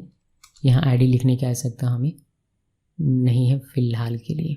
तो हमने एसोसिएटिव एरे में इसको कन्वर्ट किया, माई डेटा नेम यानी कि नेम में जो भी यहाँ से आ रहा है वह हमारा चलाएगा इस नेम वेरिएबल में। फिर ईमेल में जो भी आ रहा है वह ईमेल में, पासवर्ड से जो भी आ रहा है वो पासवर्ड में चलाएगा। तो PHP में भी हमने सारा डेटा अपना कैप्चर कर लिया। अभी हमें बस इसको इंसर्ट करवा देना है अपने डेटाबेस में। इंसर्ट करवाने के लिए आपको कोड लिखना है सिंपल सा कुछ इस तरीके से। यहाँ पर हमने लिखा कि पहले हमने चेक कर लिया कि कहीं नेम हमारा एम्प्टी तो नहीं है, ईमेल हमारा एम्प्टी तो नहीं है, यानी कि खाली तो नहीं है, किसी ने डेटा भरा ही नहीं इस फॉर्म में और सबमिट में सेव में क्लिक तो नहीं कर रही। ये हम लोग चेक कर ले रहे हैं। अगर खाली होगा तो उस केस में ये एल्स पार्ट में चलाएगा यहाँ पर और उसको एक मैसेज मिलेगा फिल ऑल फील्ड्स। अगर सब कुछ बढ़िया सभी में डेटा है और हमारा इंसर्ट इनटू चलता है सही तरीके से तो उस केस में हमारा क्वेरी एग्जीक्यूट हो जाता है तो हमें स्टूडेंट सेव्ड सक्सेसफुली का मैसेज मिल जाएगा। अगर क्वेरी हमारा सक्सेसफुली एग्जीक्यूट नहीं होता तो उस केस में हमें अनेबल टू सेव स्टूडेंट का मैसेज मिल जाएगा। ओके, इसको समझ लीजिए। इंसर्ट इनटू लिखा है स्टूडेंट, फिर हमने कॉलम का नाम लिखा हुआ है नेम ईमेल पासवर्ड, जो आप डेटाबेस में देखकर यहाँ से लिख सकते हैं। स्टूडेंट में देखिए यहाँ पर नेम ईमेल पासवर्ड। ID हमारा ऑटो इंक्रीमेंटेड है तो ये ऑटोमेटिकली हमारा इंसर्ट हो जाएगा, उसके लिए हमें वैल्यू देने का यहाँ पर आ सकता नहीं है। वैल्यूज हम लोग दे रहे हैं नेम में जो भी आएगा, इसमें हमने कैप्चर कर लिया है कि हमारा फ्रंट एंड से क्या आ रहा है, तो जो भी होगा नेम में चला आएगा, ईमेल में, पासवर्ड में, और ये हमारा डेटा इंसर्ट हो जाएगा। इस क्वेरी की सक्सेसफुली रन होने पर हमारा डेटाबेस में डेटा यहाँ पर इंसर्ट हो जाएगा, हमें यहाँ पर दिखाई देगा। तो इंसर्ट करने का हमारा सारा काम ख़त्म हो चुका है। अभी कुछ चीज़ें बाकी हैं, लाइक सर्वर हमें भेज रहा है रिस्पॉन्स। हमने रिक्वेस्ट भेज दिया insert.php में, पोस्ट टाइप का हमारा रिक्वेस्ट है, क्या डेटा है वह डेटा भी हमने भेज दिया।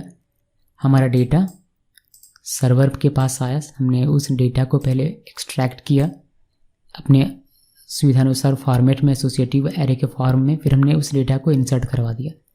अब सर्वर से रिटर्न जाएगा रिस्पॉन्स यहाँ पर, तो जिसको हैंडल करने के लिए आपको यहाँ पर लिखना है कोड, और वह आप लिखते हैं सक्सेस के साथ, यानी कि सक्सेस यहाँ पर लिखना है आपको। तो यहाँ एक फंक्शन होता है फंक्शन, और इस फंक्शन का पहला जो आर्ग्यूमेंट होगा वह रिस्पॉन्स को होल्ड करके रखेगा। आप यहाँ डेटा की जगह कुछ भी लिख सकते हैं, बट बेसिकली लोग यहाँ पर डेटा लिखते हैं, तो मैंने भी यहाँ पर डेटा लिख दिया। अभी आप console.log करके पहले देख लीजिएगा कि डेटा में आपका क्या आता है। डेटा में आपका क्या आएगा, डेटा में आपका आएगा, अगर ये सक्सेसफुली इंसर्ट होता है तो आपका ये जो इको आप कर रहे हैं ये आपका डेटा में चलाएगा कि स्टूडेंट सेव्ड सक्सेसफुली।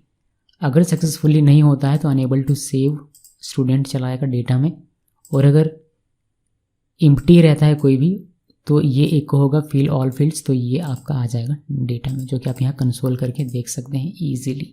तो जो भी रिस्पॉन्स होगा आपको इस फंक्शन के अंदर में हैंडल करना है, और जो भी रिस्पॉन्स होगा, जो भी रिस्पॉन्स डेटा आपका आएगा वह आपका आएगा इस फंक्शन के पहले आर्गुमेंट है, जो कि हमने डेटा यहाँ पर लिखा हुआ है। अभी मैं क्या करता हूँ, मैं इसको एक डेटा इंसर्ट करके आपको दिखाता हूँ पहले। तो मैंने इसको सेव करना है, रिफ्रेश कीजिए। अभी देखिए हमारे डेटाबेस में कोई भी डेटा नहीं है। यहाँ पर आइए और एक डेटा लिखिए सोनम 8gig.com और पासवर्ड लिखते हैं 123456 जो भी लिखा मैंने। अभी आपको ध्यान इतना देना है कि हमारा पेज रिलोड हुए बिना हमारा डेटा इंसर्ट होना चाहिए, क्योंकि पेज रिलोड हो गया तो फिर हमारे एजेक्स का कोई मतलब नहीं बनता। तो पेज रिलोड हुए बिना हमारा सारा काम होना चाहिए। मैं सेव में क्लिक कर रहा हूँ, देखिए पेज हमारा रिलोड नहीं हुआ और यहाँ पर हमें सेव बटन क्लिक्ड और स्टूडेंट सेव्ड सक्सेसफुली। ये हमारा कैसे आया, ये हमारा आया जब हमने सेव में क्लिक किया तो हमारा जो भी डेटा था वह पहले इन वेरिएबल्स में आया, फिर हमने उसका एक ऑब्जेक्ट बनाया, फिर हमने इसको स्ट्रिंगिफाई करके डेटा के साथ रिक्वेस्ट सेंड किया। यहाँ पर उसने इस डेटा को निकाला, फिर उसने चेक किया कि कहीं कोई खाली तो नहीं है, कोई खाली नहीं था तो उसने इंसर्ट इनटू चलाया। सारा जो हमारा डेटा था वह डेटा इसने डेटाबेस में डाला, सक्सेसफुल जो कि हुआ तो ये इको हुआ स्टूडेंट सेव्ड सक्सेसफुली। और ये हमें रिस्पॉन्स के तौर पर यहाँ पर मिला डेटा में, जिसको हमने कंसोल लॉग किया तो हमें यहाँ पर ये देखने को मिला स्टूडेंट सेव्ड सक्सेसफुली।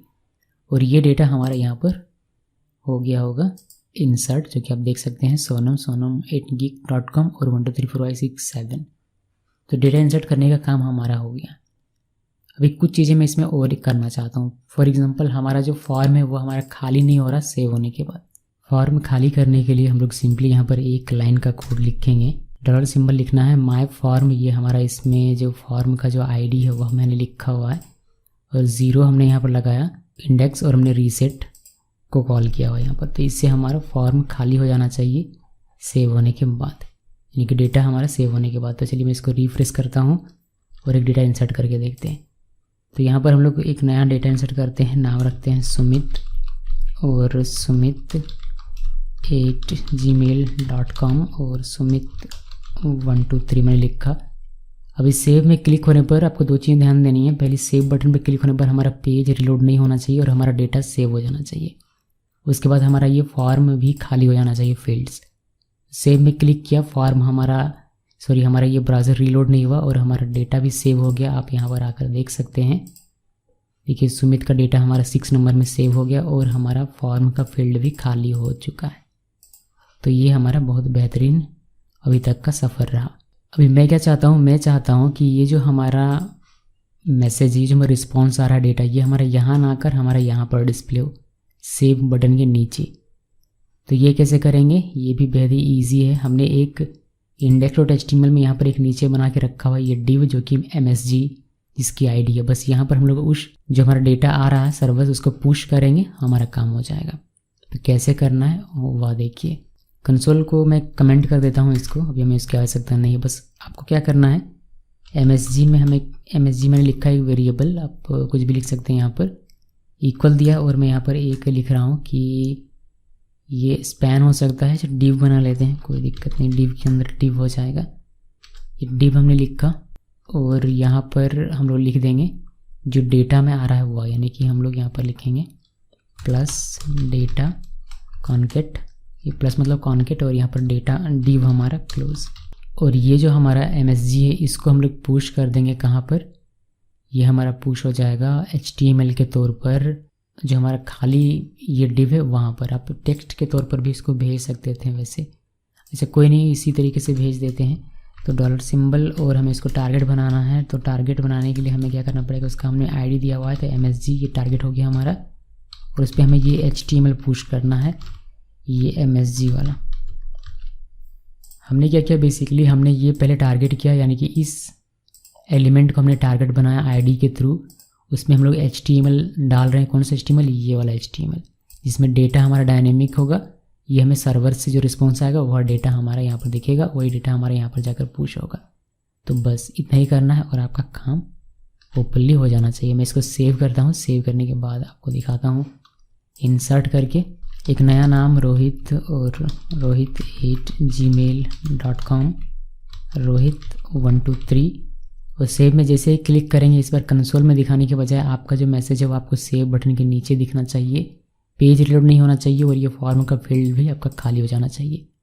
सेव में क्लिक किया, फॉर्म हमारा पेज हमारा रिलोड नहीं हुआ, ये हमारा खाली हो गया और हमें यहाँ पर मैसेज भी दिखाई दे रहा है। पहले हमें ये कंसोल में दिखाई देता था, बट अब हमने इसको यहाँ पर कर दिया। इसको थोड़ा सा बढ़िया लुक, इसका लुक फील इसका थोड़ा सा ठीक करते हैं। इसमें कुछ क्लासेस देते हैं बूटस्ट्रैप की। तो class equal single quote use करता हूँ मैं, अलर्ट और अलर्ट डार्क, और इसमें मार्जिन देते हैं, मार्जिन टॉप से 3 का। बस इतना करते हैं, सेव करते हैं और वापस से मैं इसको रिफ्रेश करके और अभी सेव में क्लिक करूँ तो मुझे फिल ऑल फील्ड्स का मैसेज मिल जाएगा। ये भी हमने चेक कर लिया। अब डेटा सेव करके करेंगे तो सेव का मैसेज मिलेगा, खाली करके करेंगे तो खाली वाला एरर मिलेगा। ओके जी, यहाँ पर जाकर देखिए रोहित का डेटा आपको मिला जो इससे पहले हमने इंसर्ट किया। तो चलिए ये भी हमारा बढ़िया तरीके से काम कर रहा है। एक चीज़ मैं इस कोड में एक सुधार करना चाहता हूँ कि मैं डॉक्यूमेंट डॉट रेडी फंक्शन के बाद के अंदर इसको रखना चाहता हूँ। तो मैं यहाँ आता हूँ और इसमें सबसे ऊपर में मैं लगाता हूँ अपना रेडी फंक्शन। तो यहाँ पर हमारा ये हो जाएगा डॉक्यूमेंट डॉट रेडी फंक्शन,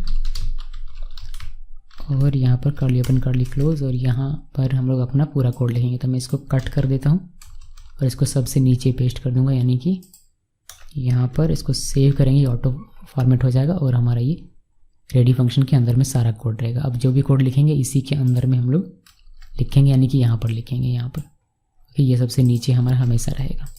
तो इंसर्ट करने का हमारा काम यहाँ पर ख़त्म हो जाता है। इंसर्ट करने का जो भी काम था हमने कंप्लीट कर लिया हुआ। अभी जो हमारा डेटा यहाँ पर है, ये डेटा यहाँ पे हमें यहाँ पर आकर देखना पड़ता है, बट मैं चाहता हूँ कि ये हमें यहाँ पर दिखाई दे डायनेमिकली।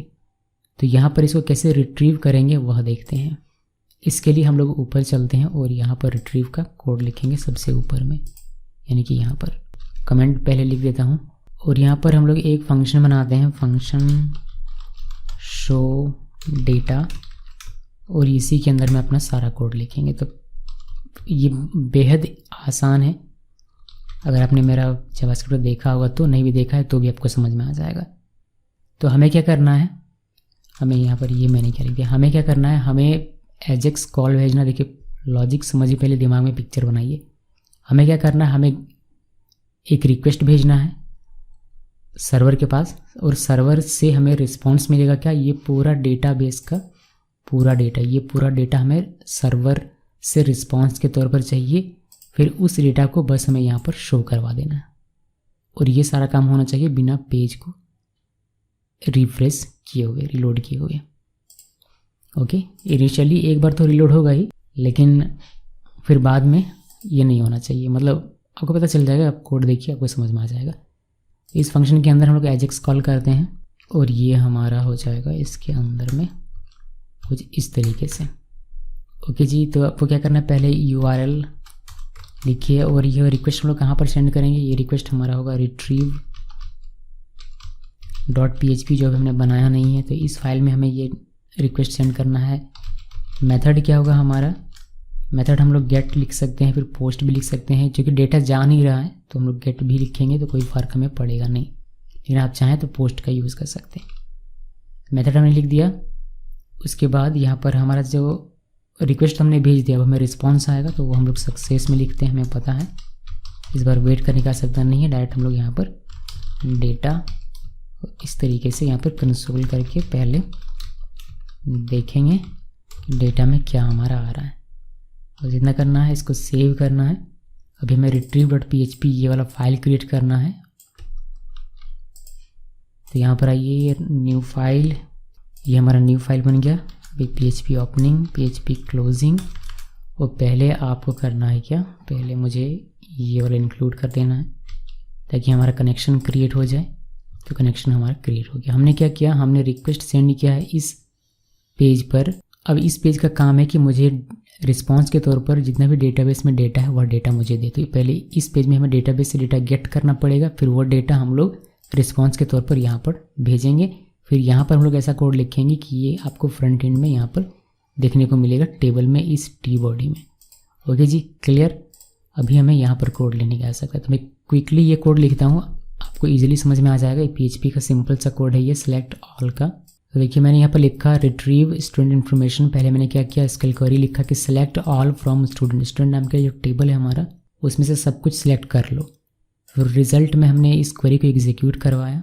फिर रिजल्ट में हम लोग कह रहे हैं कि अगर number of rows greater than 0 है तो एरे में सारा हमारा डेटा चलाएगा। पहले हमने इसको ये जो वेरिएबल है हमने एरे टाइप का इसको बनाया, फिर हमने वाइल चलाया और रिजल्ट में जो भी हमारा उसको फैच है सॉक के थ्रू हमने रॉ में डालते गए और हमारा सारा डेटा इस एरे में स्टोर होता गया। फिर इस डेटा को हमने यानी कि इस डेटा को हमने जेसन इनकोड किया। ये क्या करता है, ये रिटर्न करता है JSON format data as response to AJAX को, यानी कि जेसन फॉर्मेट डेटा रिटर्न करेगा यहाँ पर रिस्पॉन्स के तौर पर। तो हमने क्या किया, पहले हमने सभी को सेलेक्ट किया, क्वेरी एग्जीक्यूट करवाया। अगर नंबर ऑफ रोज 0 से अधिक है इसका मतलब कुछ तो रिजल्ट आ रहा है, तो उसको वाइल लूप चलाकर हमने डेटा में डाल दिया। और डेटा क्या हमारा एक एरे है। अब उस डेटा को जो भी एरे वगैरह जो भी होगा यहाँ पर उसको हमने जेसन फॉर्मेट के रूप में बनाया इस जेसन इनकोड मेथड का यूज़ करके। अब ये रिस्पॉन्स के तौर पर एजेक्स कॉल को वापस हो जाएगा, यानी कि डेटा के पास यहाँ पर चला आएगा। तो यहाँ पर इसको सेव कीजिए। सेव करने के बाद आप इसको कॉल करना पड़ेगा, ये ऑटोमेटिक चलेगा नहीं बिकॉज ये फंक्शन के अंदर में है। तो यहीं पर मैं कॉल कर देता हूँ इसको। और मैंने इसको सेव कर दिया। अभी इसको हम लोग रिफ्रेश करते हैं और कंसोल में देखते हैं। ठीक है, हमें यहाँ पर मिल रहा है invalid short hand initialiser line number 7 में क्या जोल कर दिया हमने, हमने यहाँ पर लिख दिया है इक्वल नहीं कॉलन लिखना है। अभी हमारा ऑटो फॉर्मेट भी हो गया। अभी हम लोग वापस इसको रिफ्रेश करते हैं। देखिए हमें डेटा मिल रहा है, यहाँ पर इतना सारा डेटा हमें मिल रहा है। लेकिन हमें ये जो डेटा मिल रहा है वो जेसन स्ट्रिंग के फॉर्मेट में मिल रहा है। देख पा रहे हैं आप, जेसन स्ट्रिंग के फॉर्मेट पर मिल रहा है। कैसे मैंने पता लगा, देखिए इसका जो की है वो अभी कॉट के अंदर में है, जो वैल्यू है वो भी कॉट के अंदर में, की भी कॉट के अंदर में, वैल्यू भी कॉट के अंदर में। तो ये हमारा जेसन स्ट्रिंग। अगर आप इसके नेटवर्क में जाएंगे यहाँ पर देखेंगे तो यहाँ पर आपको रिस्पॉन्स में देखिए प्रॉपर आपको ये देखने को मिलेगा कि आपका जेसन स्ट्रिंग है। जेसन स्ट्रिंग क्यों है, क्योंकि हमने इसी फॉर्मेट में डेटा को यहाँ से भेजा हुआ है सर्वर से। ये जो हमने यूज़ किया जेसन इनकोड, तो इसने इस डेटा को क्या किया, it returning JSON format data as response to AJAX call. तो इसमें जो कुछ भी था वो जेसन फॉर्मेट में बना और एजेक्स कॉल को रिटर्न हो गया, जो कि आप यहाँ पर कंसोल लॉग करते हैं तो आपको जेसन स्ट्रिंग में देखने को मिलता है। ओके, तो हमें ये डेटा इस तरीके इस फॉर्मेट में नहीं चाहिए, हमें चाहिए जावास्क्रिप्ट ऑब्जेक्ट में, ताकि हम लोग उसको जावास्क्रिप्ट जेक्वेरी में अच्छे तरीके से यूज़ कर पाए। तो उसके लिए सिंपल से एक डेटा टाइप हमें यहाँ पर लिखना है। यहाँ आइए मेथड के नीचे और लिखिए डेटा टाइप, और डेटा टाइप आप यहाँ पर डिफाइन कर दीजिए जेसन। ये क्या करेगा, ये इस जेसन स्ट्रिंग को कन्वर्ट कर देगा जावास्क्रिप्ट ऑब्जेक्ट में। तो हमने इसको सेव किया। सेव करने के बाद अभी अगर हम लोग इसको रिफ्रेश करते हैं, ये अभी कॉट की आपको कॉट में दिख रहा है। अभी रिफ्रेश करता हूँ मैं। अभी देखिए ये हमारा जावास्क्रिप्ट ऑब्जेक्ट में दिखने लगा, कॉट हमारा हट गया की में से, लेकिन रिस्पॉन्स हमारा अभी भी जेसन स्ट्रिंग ही आ रहा है। अगर आप नेटवर्क में जाकर देखेंगे यहाँ पर रिस्पॉन्स, तो देखिए आपको ये अभी भी जेसन स्ट्रिंग ही दिखाई देगा, बट हमने डेटा टाइप डिफाइन कर दिया। इसकी वजह से ये अब हमें यहाँ पर अपना जो हमें डेटा मिलेगा वह हमारा जावास्क्रिप्ट ऑब्जेक्ट रहेगा। आ रहा है रिस्पॉन्स अभी भी जेसन स्ट्रिंग, बट हमने उसको कन्वर्ट कर दिया किसमें, जावास्क्रिप्ट ऑब्जेक्ट में। अब हम इस लोग चाहें तो इसको जैसे चाहें वैसे यहाँ पर यूज़ कर सकते हैं। फॉर एग्जाम्पल अगर मुझे एक डेटा चाहिए तो मैं लिखूँगा डेटा 0.id। मैंने इसको सेव किया। सेव करने के बाद इसको रिफ्रेश किया तो मुझे यहाँ 1 मिल जा रहा है। तो पहले वाले का मिल रहा है। अगर मैं यहाँ पर नेम कर दूँ तो नेम सॉरी यहाँ पर मैं अगर नेम कर दूँ तो मुझे नेम मिल जाएगा, जो कि पहले वाले में क्या है सोनम, तो सोनम मिल जाएगी। उस तरीके से अगर आप यहाँ पर 0 की जगह अगर 1 कर देते हैं तो दूसरे रॉ में जो नेम होगा जो कि राहुल है तो राहुल मिल जाएगा। तो हमें इसे इस तरीके करके तो करना है नहीं, और यहाँ हमें सिर्फ दिखाना नहीं, हमें इसको इस फ्रंट एंड में इस टेबल इस टी बॉडी के अंदर पुश करना है। उसको कैसे करेंगे, फॉर लूप का यूज़ करके करेंगे। तो मैं इस डेटा को कंसोल लॉग में ही रहने देता हूँ और इसको मैं कर देता हूँ सिंपली ऐसे कुछ।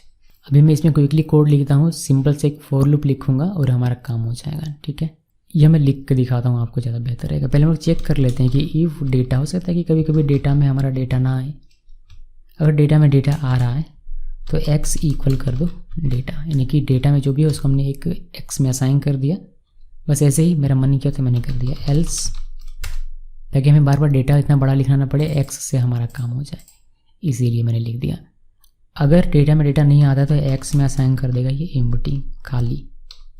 ओके जी, अभी हमारा फोर लूप यहाँ से चलेगा। तो मैंने 4 लगाया, फिर यहाँ मैंने आई लगाया, आई इक्वल 0 और आई ये हमारे कब तक चलना चाहिए, less than x dot length, और आई प्लस प्लस कर दीजिए।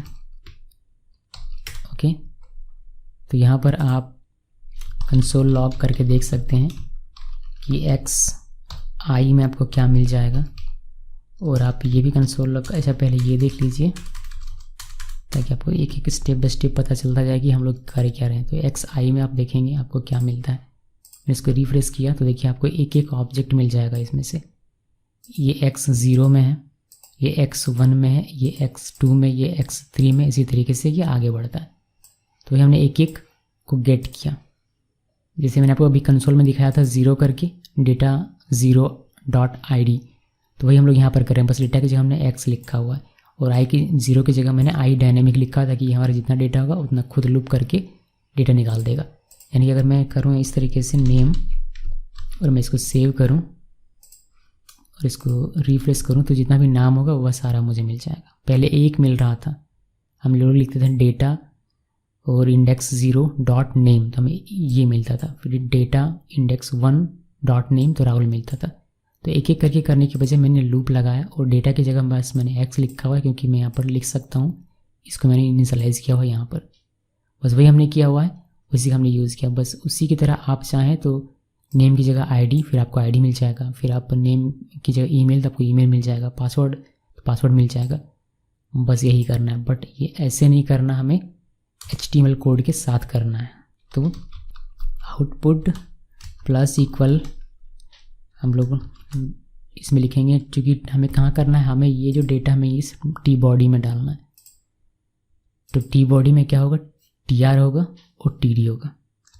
तो एक TR बनाया और एक TD बनाया। ठीक, अभी हम लोगों को यहाँ पर पहले वाले में हमारा क्या है, पहले कॉलम में अगर आप यहाँ पर देखेंगे तो आपको पता चलेगा कि हमने आईडी का कॉलम बनाया, फिर नेम का, फिर ईमेल का, पासवर्ड का और एक्शन का।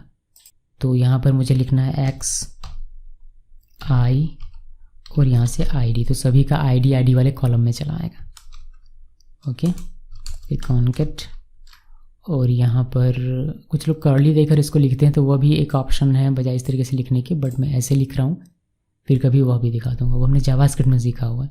तो एक TD का काम हमारा हो गया, एक TD हम लोग बंद कर देते हैं, यहाँ से दूसरा TD हमारा शुरू होगा और दूसरा TD में हम लोग लिखेंगे, बस यही लिखना है, बस हमें नेम कर देना है क्योंकि दूसरे कॉलम में हमारा नेम है। तो मैंने यहाँ पर नेम लिखा प्लस, और ये TD हमारा बंद हो जाएगा, नेम वाला TD, और दूसरा TD हमारा चालू होगा जो कि ईमेल के लिए होगा। तो प्लस यहाँ पर ईमेल प्लस ये हमारा TD बंद, और एक TD चालू होगा पासवर्ड के लिए। तो यहाँ पर प्लस लिखिए और ये हमारा हो जाएगा पासवर्ड,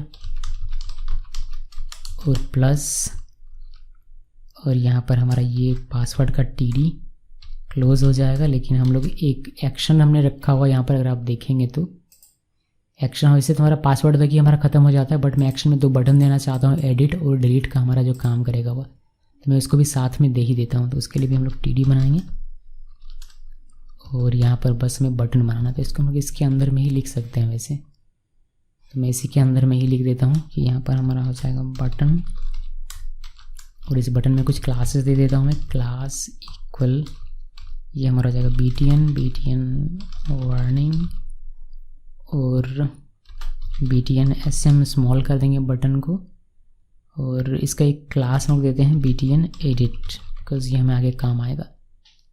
बस इतना ही लिखता हूँ और फ़िलहाल के लिए बस इतना ही लिखते हैं, और इसका हम लोग नाम दे देंगे, नाम इसी के अंदर में भी दिया जा सकता है, एडिट, और इस बटन को हमने कर दिया क्लोज। एक और बटन लिखना है हमें, डिलीट बटन, तो बटन और क्लोजिंग भी लिख देता हूँ यहाँ से। फिर हमारा यहाँ से TD बंद हो जाएगा और फिर हमारा ये TR भी बंद हो जाएगा। यहाँ पर बस अब हमें यहाँ पर लिखना है डिलीट और ये जो हमारी सारी ये सब क्लासेस हैं यहाँ पर, वही क्लासेस मुझे यहाँ भी चाहिए। तो मैं इसको यहाँ पर पेस्ट कर देता हूँ। बस यहाँ वार्निंग की जगह मुझे चाहिए डेंजर, ताकि ये लाल कलर में दिखे मुझे डिलीट का बटन, डेंजर। इसको सेव किया मैंने तो ये हमारा ऑटो फॉर्मेट हो गया कुछ इस तरीके से। देखते हैं कि हमने जो लॉजिक लगाया वो सही तरीके से काम करा या फिर हमने गड़बड़ कर दिया। तो बस इतना तो हमारा हो गया। अभी मैं इसको सिंपली, अभी हमारा ये दिखेगा नहीं बिकॉज हमने ये डेटा हमने पुश नहीं किया है अपने इस टी बॉडी में। उसको भी कर ही देता हूँ, एक ही बार देखते हैं। तो यहाँ से नीचे आना है, एक्चुअली हमें आना कहाँ पर है, मैं फॉर लूप से बाहर निकलना। तो यहाँ पर आइए और पहले टारगेट बनाइए, टी बॉडी।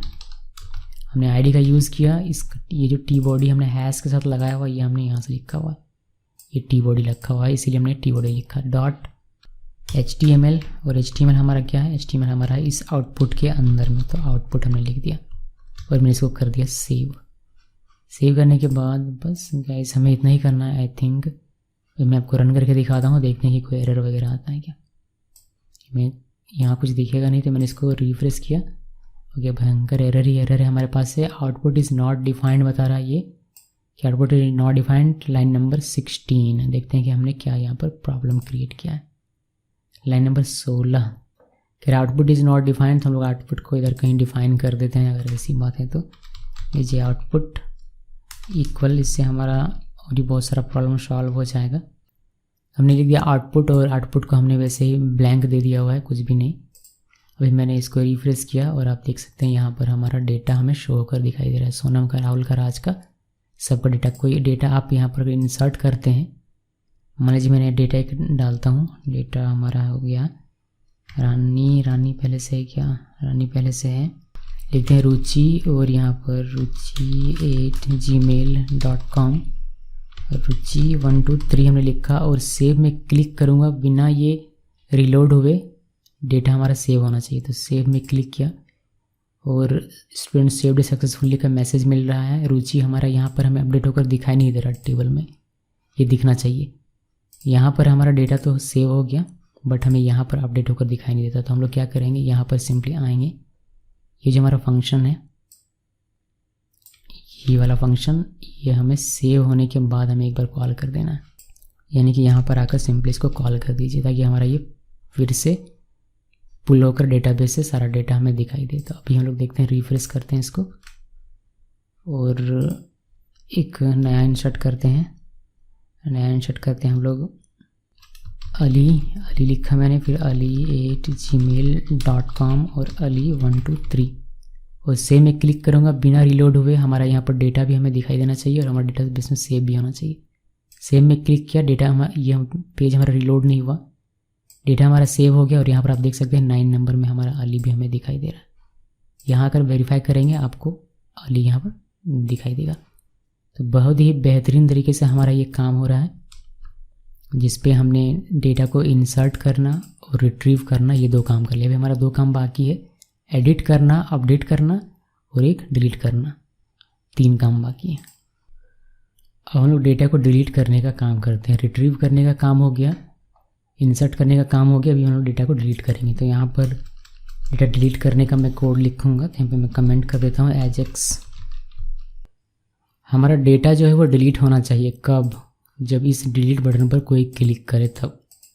अब चूँकि ये डिलीट बटन मल्टीपल है, एक रहता तो हमारा ईजिली काम हो जाती है, चूँकि मल्टीपल है और भी आगे ये बढ़ सकता है, तो हमें ये डायनेमिकली हमारा मतलब ये बटन आ रहा है, तो हमें हर एक बटन में इवेंट लगाना है कि इस बटन में क्लिक हो तो डिलीट होना चाहिए ये वाला स्पेसिफिक, अगर इस बटन में क्लिक हो तो ये डिलीट होना चाहिए स्पेसिफिक, अगर इसमें क्लिक हो तो ये डिलीट होना चाहिए स्पेसिफिक।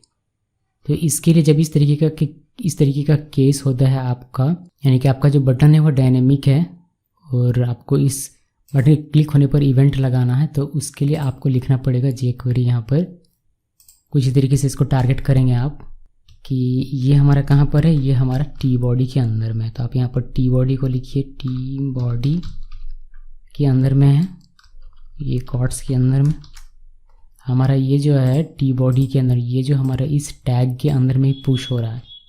अगर आप यहाँ पर देखेंगे तो ये टी बॉडी के अंदर में ही है हमारा ये बटन।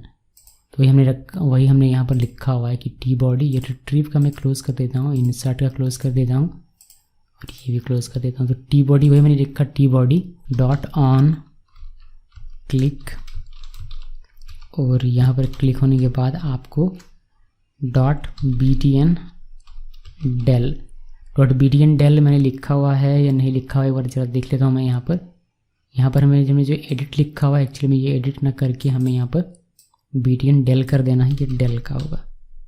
ओके, तो ये हमने कर दिया। तो वही हमने यहाँ पर लिखा है डॉट, क्योंकि क्लास था तो डॉट से हमने इसको टारगेट किया है।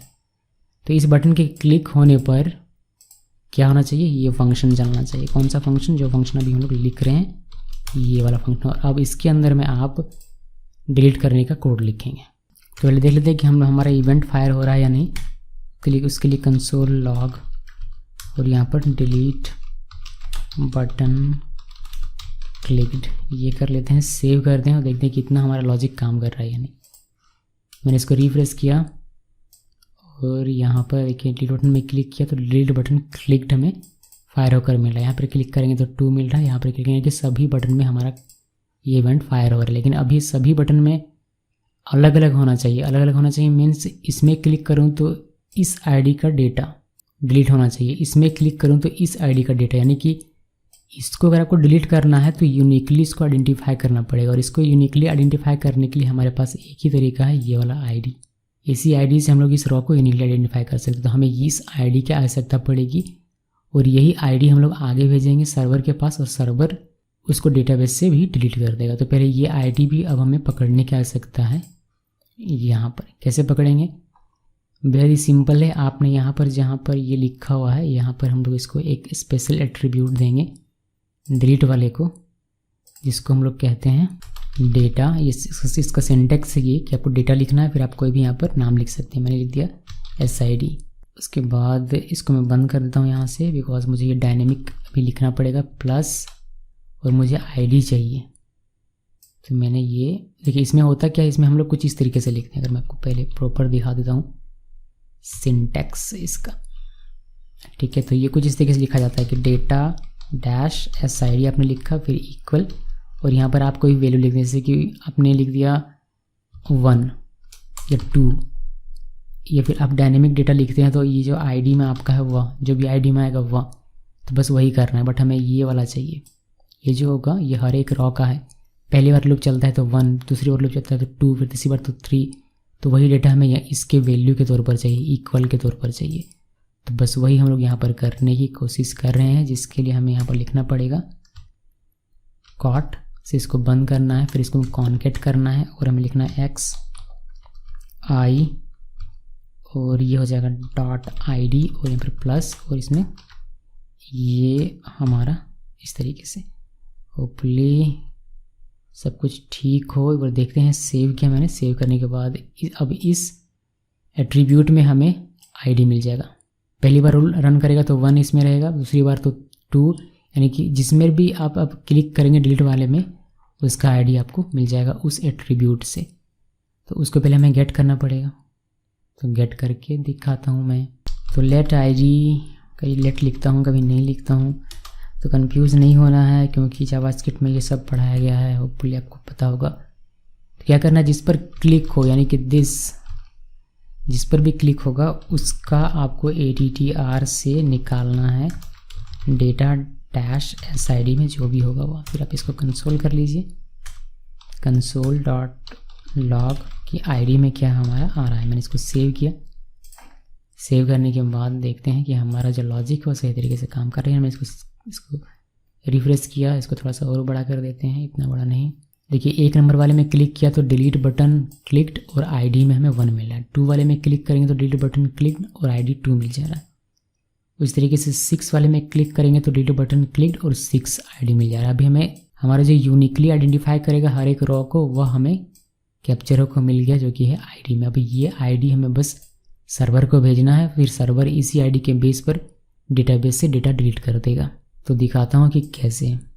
तो मैं इसको कर देता हूँ कमेंट, और हम लोग अपना एजेक्स का कॉल यहाँ से मारेंगे। एजेक्स का कॉल मारने से पहले मैं इसका ऑब्जेक्ट बनाकर इसको डेटा को डाल कर रख देता हूँ। तो मैंने इक्वल, ये हमने रख दिया SID और ये हमारा आईडी में, तो बस हमें एजेक्स का कॉल करना है। तो डॉट एजेक्स और इसके अंदर में हमें ये कॉल करना है। URL किसको रिक्वेस्ट करना है? रिक्वेस्ट हमें करना है डिलीट वाले को। डिलीट का तो हमने बनाया नहीं है, लेकिन हम लोग अभी जल्दी इसको बना लेंगे, delete.php। उसके बाद मेथड कौन सा होगा? क्योंकि डेटा जा रहा है तो मेथड हम लोग कर देंगे इसको पोस्ट, और हमारा जो डेटा है उसको हम लोग जेसन फॉर्मेट में भेजेंगे। तो डेटा हम लोग यहाँ JSON.stringify का यूज़ करेंगे और माई डेटा को ये जेसन फॉर्मेट में करके और भेज देगा। तो ये हमारा डेटा चला गया। अब इस तरह से रिस्पॉन्स भी आएगा। तो हम लोग सक्सेस फंक्शन, यहाँ पर हमारा डेटा आएगा सर्वर से, तो वह लिखेंगे और यहाँ पर कर्ली क्लोज, और यहाँ पर सिंपली पहले कंसोल करके देख लेंगे कि क्या आ रहा है हमारा सर्वर से।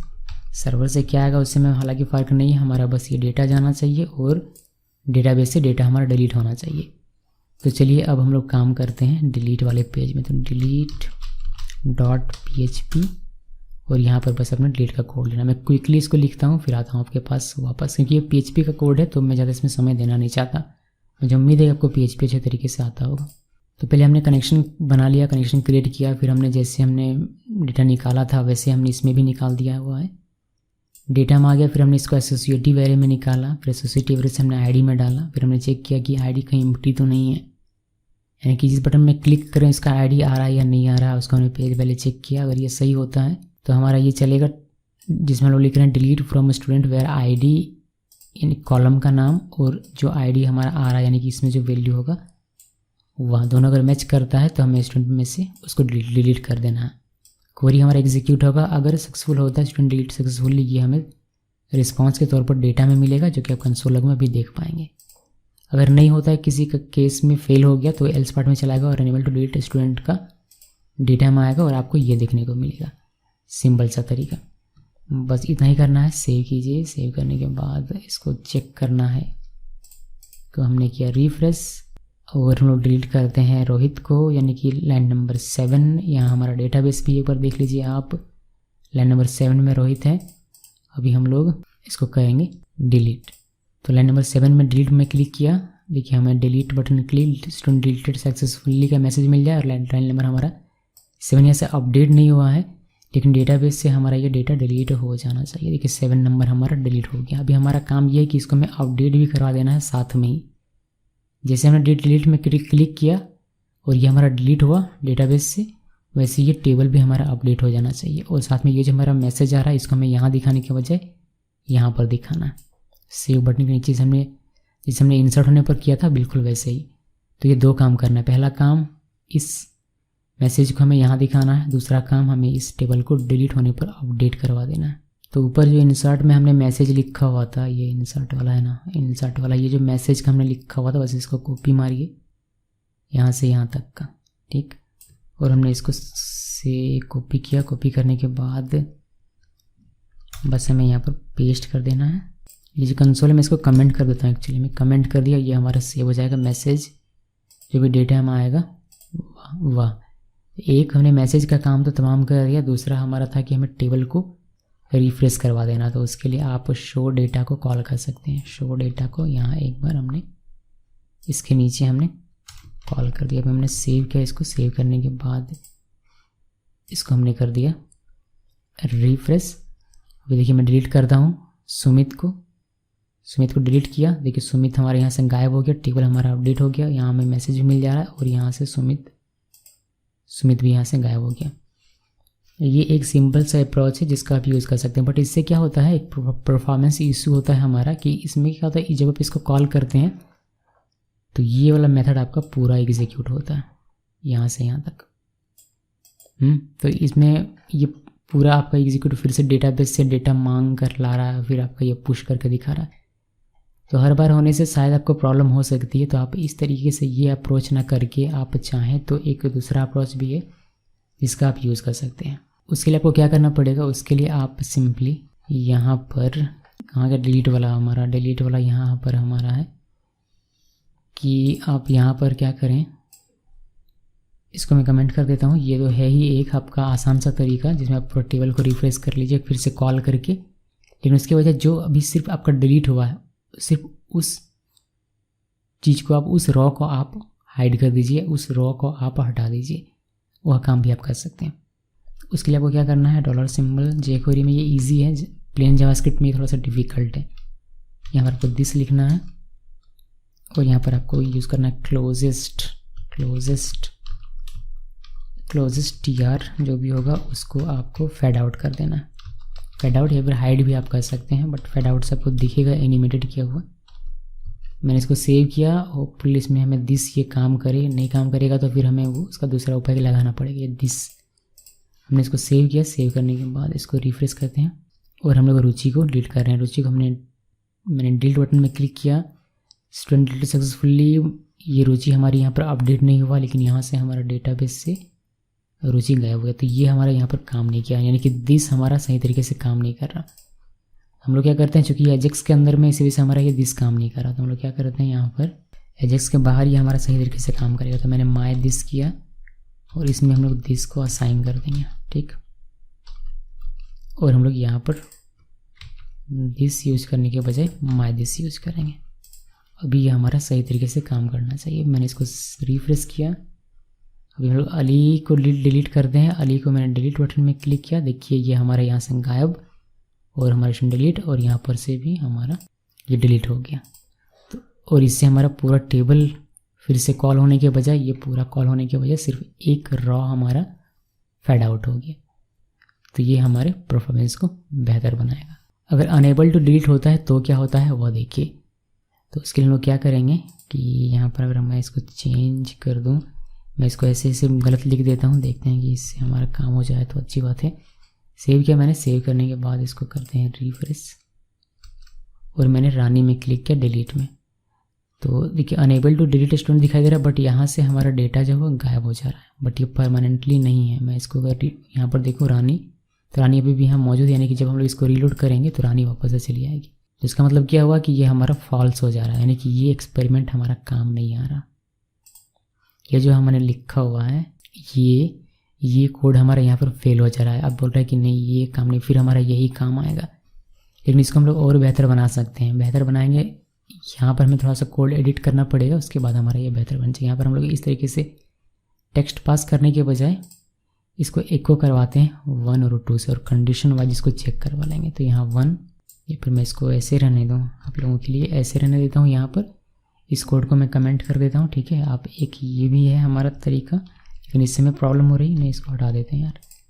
ये 1 कर देता हूँ मैं यहाँ पर, और यहाँ पर कर देता हूँ 2। ओके सॉरी 1 2 नहीं यार, 1 0 कर देते हैं, क्योंकि अनेबल्ड होगा तो 0। और यहाँ पर क्या करेंगे, अभी यहाँ से एक को यानी कि डेटा के पास क्या आएगा, वो 1 आएगा या फिर 0 आएगा फेल होने पर।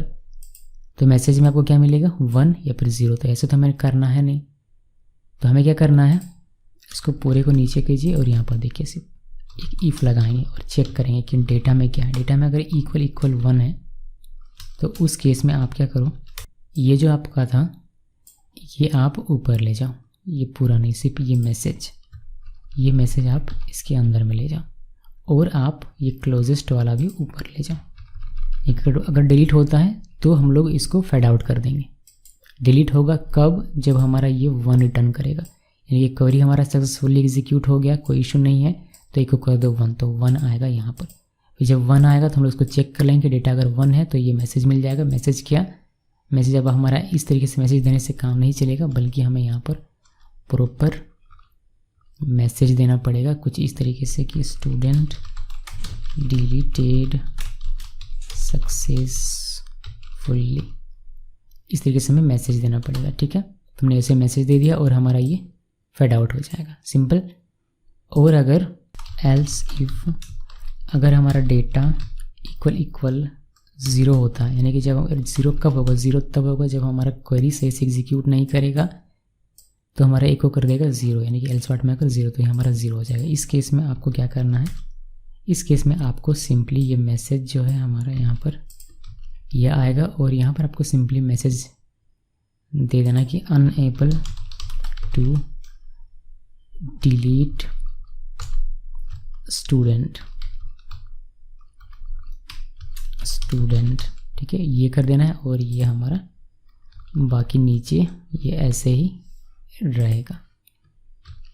तो होगा क्या, होगा ये कि अगर सक्सेसफुली अगर होगा तो 1 रिटर्न आएगा। फिर डेटा में चेक कर लेगा कि डेटा में क्या 1 है। अगर 1 है तो मैसेज में ये डाल दो और फेड आउट कर दो।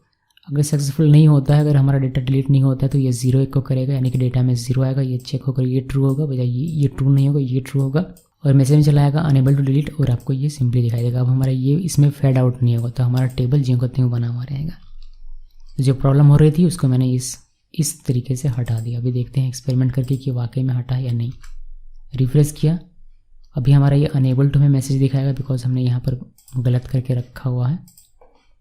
ये जो था हमारा ISD हमने करके रखा हुआ है, तो ये हमें अनेबल टू दिखाएगा। मैंने ज्योति में क्लिक किया, डिलीट, देखिए unable to delete student delete नहीं हुआ, और हमारा ज्योति भी बना हुआ, हमारा ये फेड आउट नहीं होगा। लेकिन जैसे ये हमारा ठीक कर देंगे हम लोग, मैं यहाँ पर इसको ठीक कर देता हूँ। मैंने इसको सेव किया और वापस इसको रिफ्रेश किया। अभी ज्योति को डिलीट करेंगे तो देखिए ज्योति हमारा डिलीट हो गया, और यहाँ से हमारा ये फेड आउट भी हो गया। तो ये हमने काम एक बढ़िया सा कर लिया। तो ये हो गया हमारा डिलीट का काम, यहाँ से भी और यहाँ पर भी। ये मैं हटा देता हूँ, ये किसी काम का नहीं है एक्चुअली में, वो अप्रोच ठीक नहीं है, तो वो हमने हटा दिया। डिलीट का काम हमारा हो गया भाई। अब हमारा क्या बाकी है, एडिट करने का और अपडेट करने का। एडिट करने का सिर्फ एडिट देखेंगे तो अपडेट हो जाएगा। अपडेट में बस हमें क्वेरी चेंज करना है PHP का, बस और कुछ भी नहीं। तो यहाँ आते हैं और यहाँ पर हम लोग एडिट करने का एजेक्स कॉल करेंगे। तो यहाँ पर आना है और देखिए यहाँ से हम लोग लिखना शुरू करेंगे, ठीक। तो ये Ajax request for editing data edit होना चाहिए कब, जब हमारा इस एडिट बटन में क्लिक होगा तब। अभी इसमें कोई भी इवेंट नहीं है, तो जैसे डिलीट को हमने पकड़ा था इस तरीके से बिल्कुल वैसे ही इसको भी पकड़ना है, कोई अंतर नहीं है। और यहाँ पर जैसे हमने डिलीट में डायनेमिक ID इस तरीके से रखा, डेटा SID करके, बिल्कुल वैसे ही आपको इसमें भी करना पड़ेगा, ताकि जिस भी एडिट बटन में क्लिक हो उसका ID हमें मिल पाए। तो सिंपली मैं अगर कॉपी पेस्ट करूँ तो उम्मीद है कि कहीं कुछ गड़बड़ ना हो जाए। यहाँ से यहाँ तक आई बिलीव हमें कॉपी करना पड़ेगा, और यहाँ पर हमें इसको पेस्ट कर देना पड़ेगा। हमने इसको कर दिया सेव, होपफुली ये हमारा ठीक हो। रिफ्रेश करते हैं, कोई एरर अभी के लिए तो नहीं है। एडिट में क्लिक करने पर भी कोई एरर नहीं है, कोई होगा ही नहीं। एडिट बटन में क्लिक होने पर हमने कुछ लिखा ही नहीं है अभी तक। तो डिलीट बटन में क्लिक होने पर, यानी कि ये वाला हमें कॉपी करना है यहाँ से यहाँ तक, एक्चुअली यहाँ से यहाँ तक। पूरे कॉपी कर लूँ क्या, पूरा कॉपी नहीं करते हैं, यहीं तक कॉपी करते हैं, बाकी धीरे धीरे बढ़ते हैं तो ज़्यादा बेहतर होगा। तो हमें यहाँ पर पेस्ट करना है, और ये हमारा बंद हो जाएगा क्या, ये वाला, और हमारा ये बंद हो जाएगा। ये हमने इसको सेव कर दिया। ओके जी, तो हमारा ये है BTN एडिट। ये भी टी बॉडी के अंदर ये ऑन क्लिक BTN एडिट हमने चेक करना है, और हमने यहाँ पर एडिट बटन क्लिक्ड लिखा, और ये भी दिस के थ्रू डेटा SID में ही है, क्योंकि हमने यहाँ SID ही लिखा। आप चाहें तो दोनों को अलग अलग नाम दे सकते हैं, बट मैंने सेम नाम रखा हुआ है, उससे कोई फ़र्क हमारा नहीं पड़ेगा, क्योंकि इवेंट पर हमारा ये दोनों चलना है। इस कंसोल को मैं हटाता हूँ और देखते हैं कि हमारा एक्चुअली में बटन काम कर रहा है या नहीं। इसको थोड़ा सा बड़ा करते हैं, इतना बड़ा भी नहीं, इतना बड़ा। और एडिट में क्लिक किया तो एडिट बटन क्लिक्ड 1 नंबर में।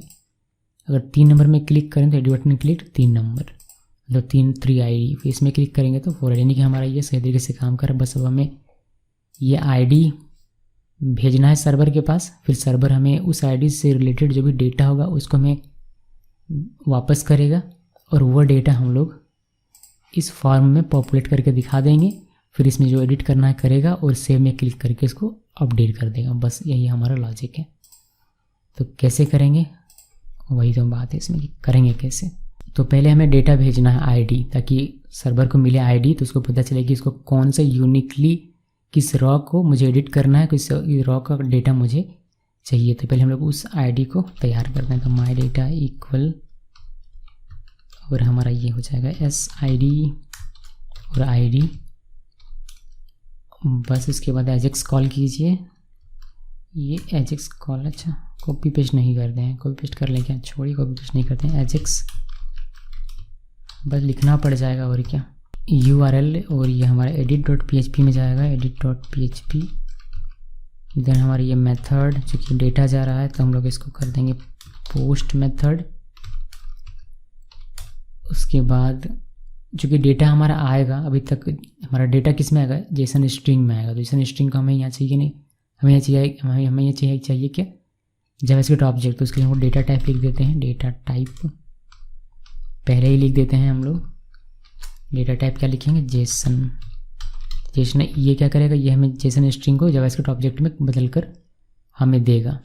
सर्वर से जो जेसन स्ट्रिंग आएगा वो हमें कन्वर्ट करके देगा या जावास्क्रिप्ट ऑब्जेक्ट में यहाँ पर। उसके बाद हम लोग डेटा भेजेंगे। तो डेटा अभी हमारा जावास्क्रिप्ट ऑब्जेक्ट में डेटा है, बट इसको हमें जेसन स्ट्रिंग में भेजना है। तो स्ट्रिंगिफाई करेंगे और यहाँ पर बस हमें लिख देना है माई डेटा। ओके, सक्सेस होने पर क्या होना चाहिए, तो सक्सेस होने पर फंक्शन चलेगा ये वाला, जिसमें इसके में सर्वर से क्या होगा, डेटा में रहेगा। और यहाँ पर सिंपली कंसोल डॉट लॉग करेंगे हम लोग डेटा को। ओके जी, तो पहले इतना तो कर लें, उसके बाद हमें और ज़्यादा कुछ इसमें करना भी नहीं है। तो चलिए हमने क्या किया कि बटन की क्लिक होने पर पहले आईडी ले लिया एक यूनिक सा, फिर उसका हमने ऑब्जेक्ट बनाया जावास्क्रिप्ट ऑब्जेक्ट, फिर हमने URL बता दिया कि मुझे कहाँ रिक्वेस्ट करना है, कौन से रिक्वेस्ट करना है, पोस्ट। डेटा हमने स्ट्रिंगिफाई करके जेसन फॉर्मेट में डेटा भेज दिया सर्वर के पास। डेटा हमारा ये है, वहाँ से हमें रिस्पॉन्स आएगा जो कि डेटा में रहेगा। अब वहाँ से जो रिस्पॉन्स आएगा वो जेसन स्ट्रिंग आएगा। जेसन स्ट्रिंग मुझे यहाँ यूज़ नहीं करना, मुझे यहाँ यूज़ करना जावास्क्रिप्ट ऑब्जेक्ट। इसके लिए हमने ये डेटा टाइप लिख दिया हुआ है। ये जेसन क्या करेगा, हमें स्ट्रिंग जो भी सर्वर से स्ट्रिंग आएगा जेसन स्ट्रिंग, उसको कन्वर्ट कर देगा जावास्क्रिप्ट ऑब्जेक्ट में, जो कि हमें यहाँ पर दिखाई देगा कंसोल होकर। अभी फिलहाल के लिए क्या करना है, हमें edit.php बनाना है, edit.php। और हमारा जो ये डेटा आ रहा है जो कि SID है, ये डेटा हमें यूज़ करना है और डेटाबेस से डेटा खींचकर रिस्पॉन्स के तौर पर वापस देना है, जिसके लिए हमने कोड क्विकली लिखा और हमने लिख दिया, पहले कनेक्शन बनाया। When you click edit button below code get executed, जो हमें हमारा SID है रॉ डेटा, हमने उसको डेटा में रखा, फिर हमने उसको एसोसिएटिव एरे में बदला, फिर उसको हमने इस ID में रखा, फिर हम लोग रिट्रीव कर रहे हैं student information specific select all from student where ID column का नाम जो इसमें होगा वह SQL में चलाएगा, क्योंकि एक हमें मिलेगा तो हमने उसको एग्जीक्यूट करवाया और रिजल्ट में डाल दिया, फिर एसोसिएटिव एरे में रॉ में डाल दिया। फिर हमारा डेटा जो उसको हमने जेसन फॉर्मेट में बदला और इसको हमने रिस्पॉन्स के तौर पर यहाँ से डेटा में चलाएगा। फिर आप इसको डेटा में देख सकते हैं, मैंने इसको सेव किया। सेव करने के बाद इसको आप रिफ्रेश कीजिए, फिर आप एडिट में क्लिक करेंगे तो आपको यहाँ पर देखिए ये डेटा दिखाई देगा। ये जावास्क्रिप्ट ऑब्जेक्ट में आपको दिखाई दे रहा है बिकॉज हमने यहाँ पर ये यूज़ किया हुआ है। अगर ये यूज़ ना करूँ मैं, इसको मैं कट कर देता हूँ, मैंने सेव किया तो इस केस में मुझे ये जेसन स्ट्रिंग में दिखाई देगा। देखिए मैं एडिट में क्लिक करता हूँ, ये जेसन स्ट्रिंग में हमें दिखाई दे रहा है। तो हमें इसमें चाहिए नहीं, इसमें अगर हम लोग ले लेते हैं तो हमें फिर यहाँ यूज़ करने में प्रॉब्लम होगी। तो हम लोग क्या करेंगे, इसको जावास्क्रिप्ट ऑब्जेक्ट में बदलेंगे, क्योंकि हम लोग यहाँ जावास्क्रिप्ट में काम कर रहे हैं, जावास्क्रिप्ट फाइल में, तो हम लोग इसको ईजिली यूज़ कर पाएंगे। इसीलिए इसको रिफ्रेश करते हैं और अब एडिट में क्लिक करेंगे तो ये हमें जावास्क्रिप्ट ऑब्जेक्ट में मिलेगा। अब हम लोग डॉट लगाकर इसको आसानी से इस्तेमाल कर सकते हैं इसके अंदर में।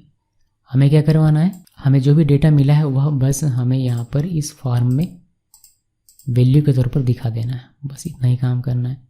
तो डेटा तो हमें आपको पता चल रहा है डेटा हमारा क्या है, जैसे डेटा डॉट ID अगर मैं लिखूँ तो मुझे ID मिल जाएगा।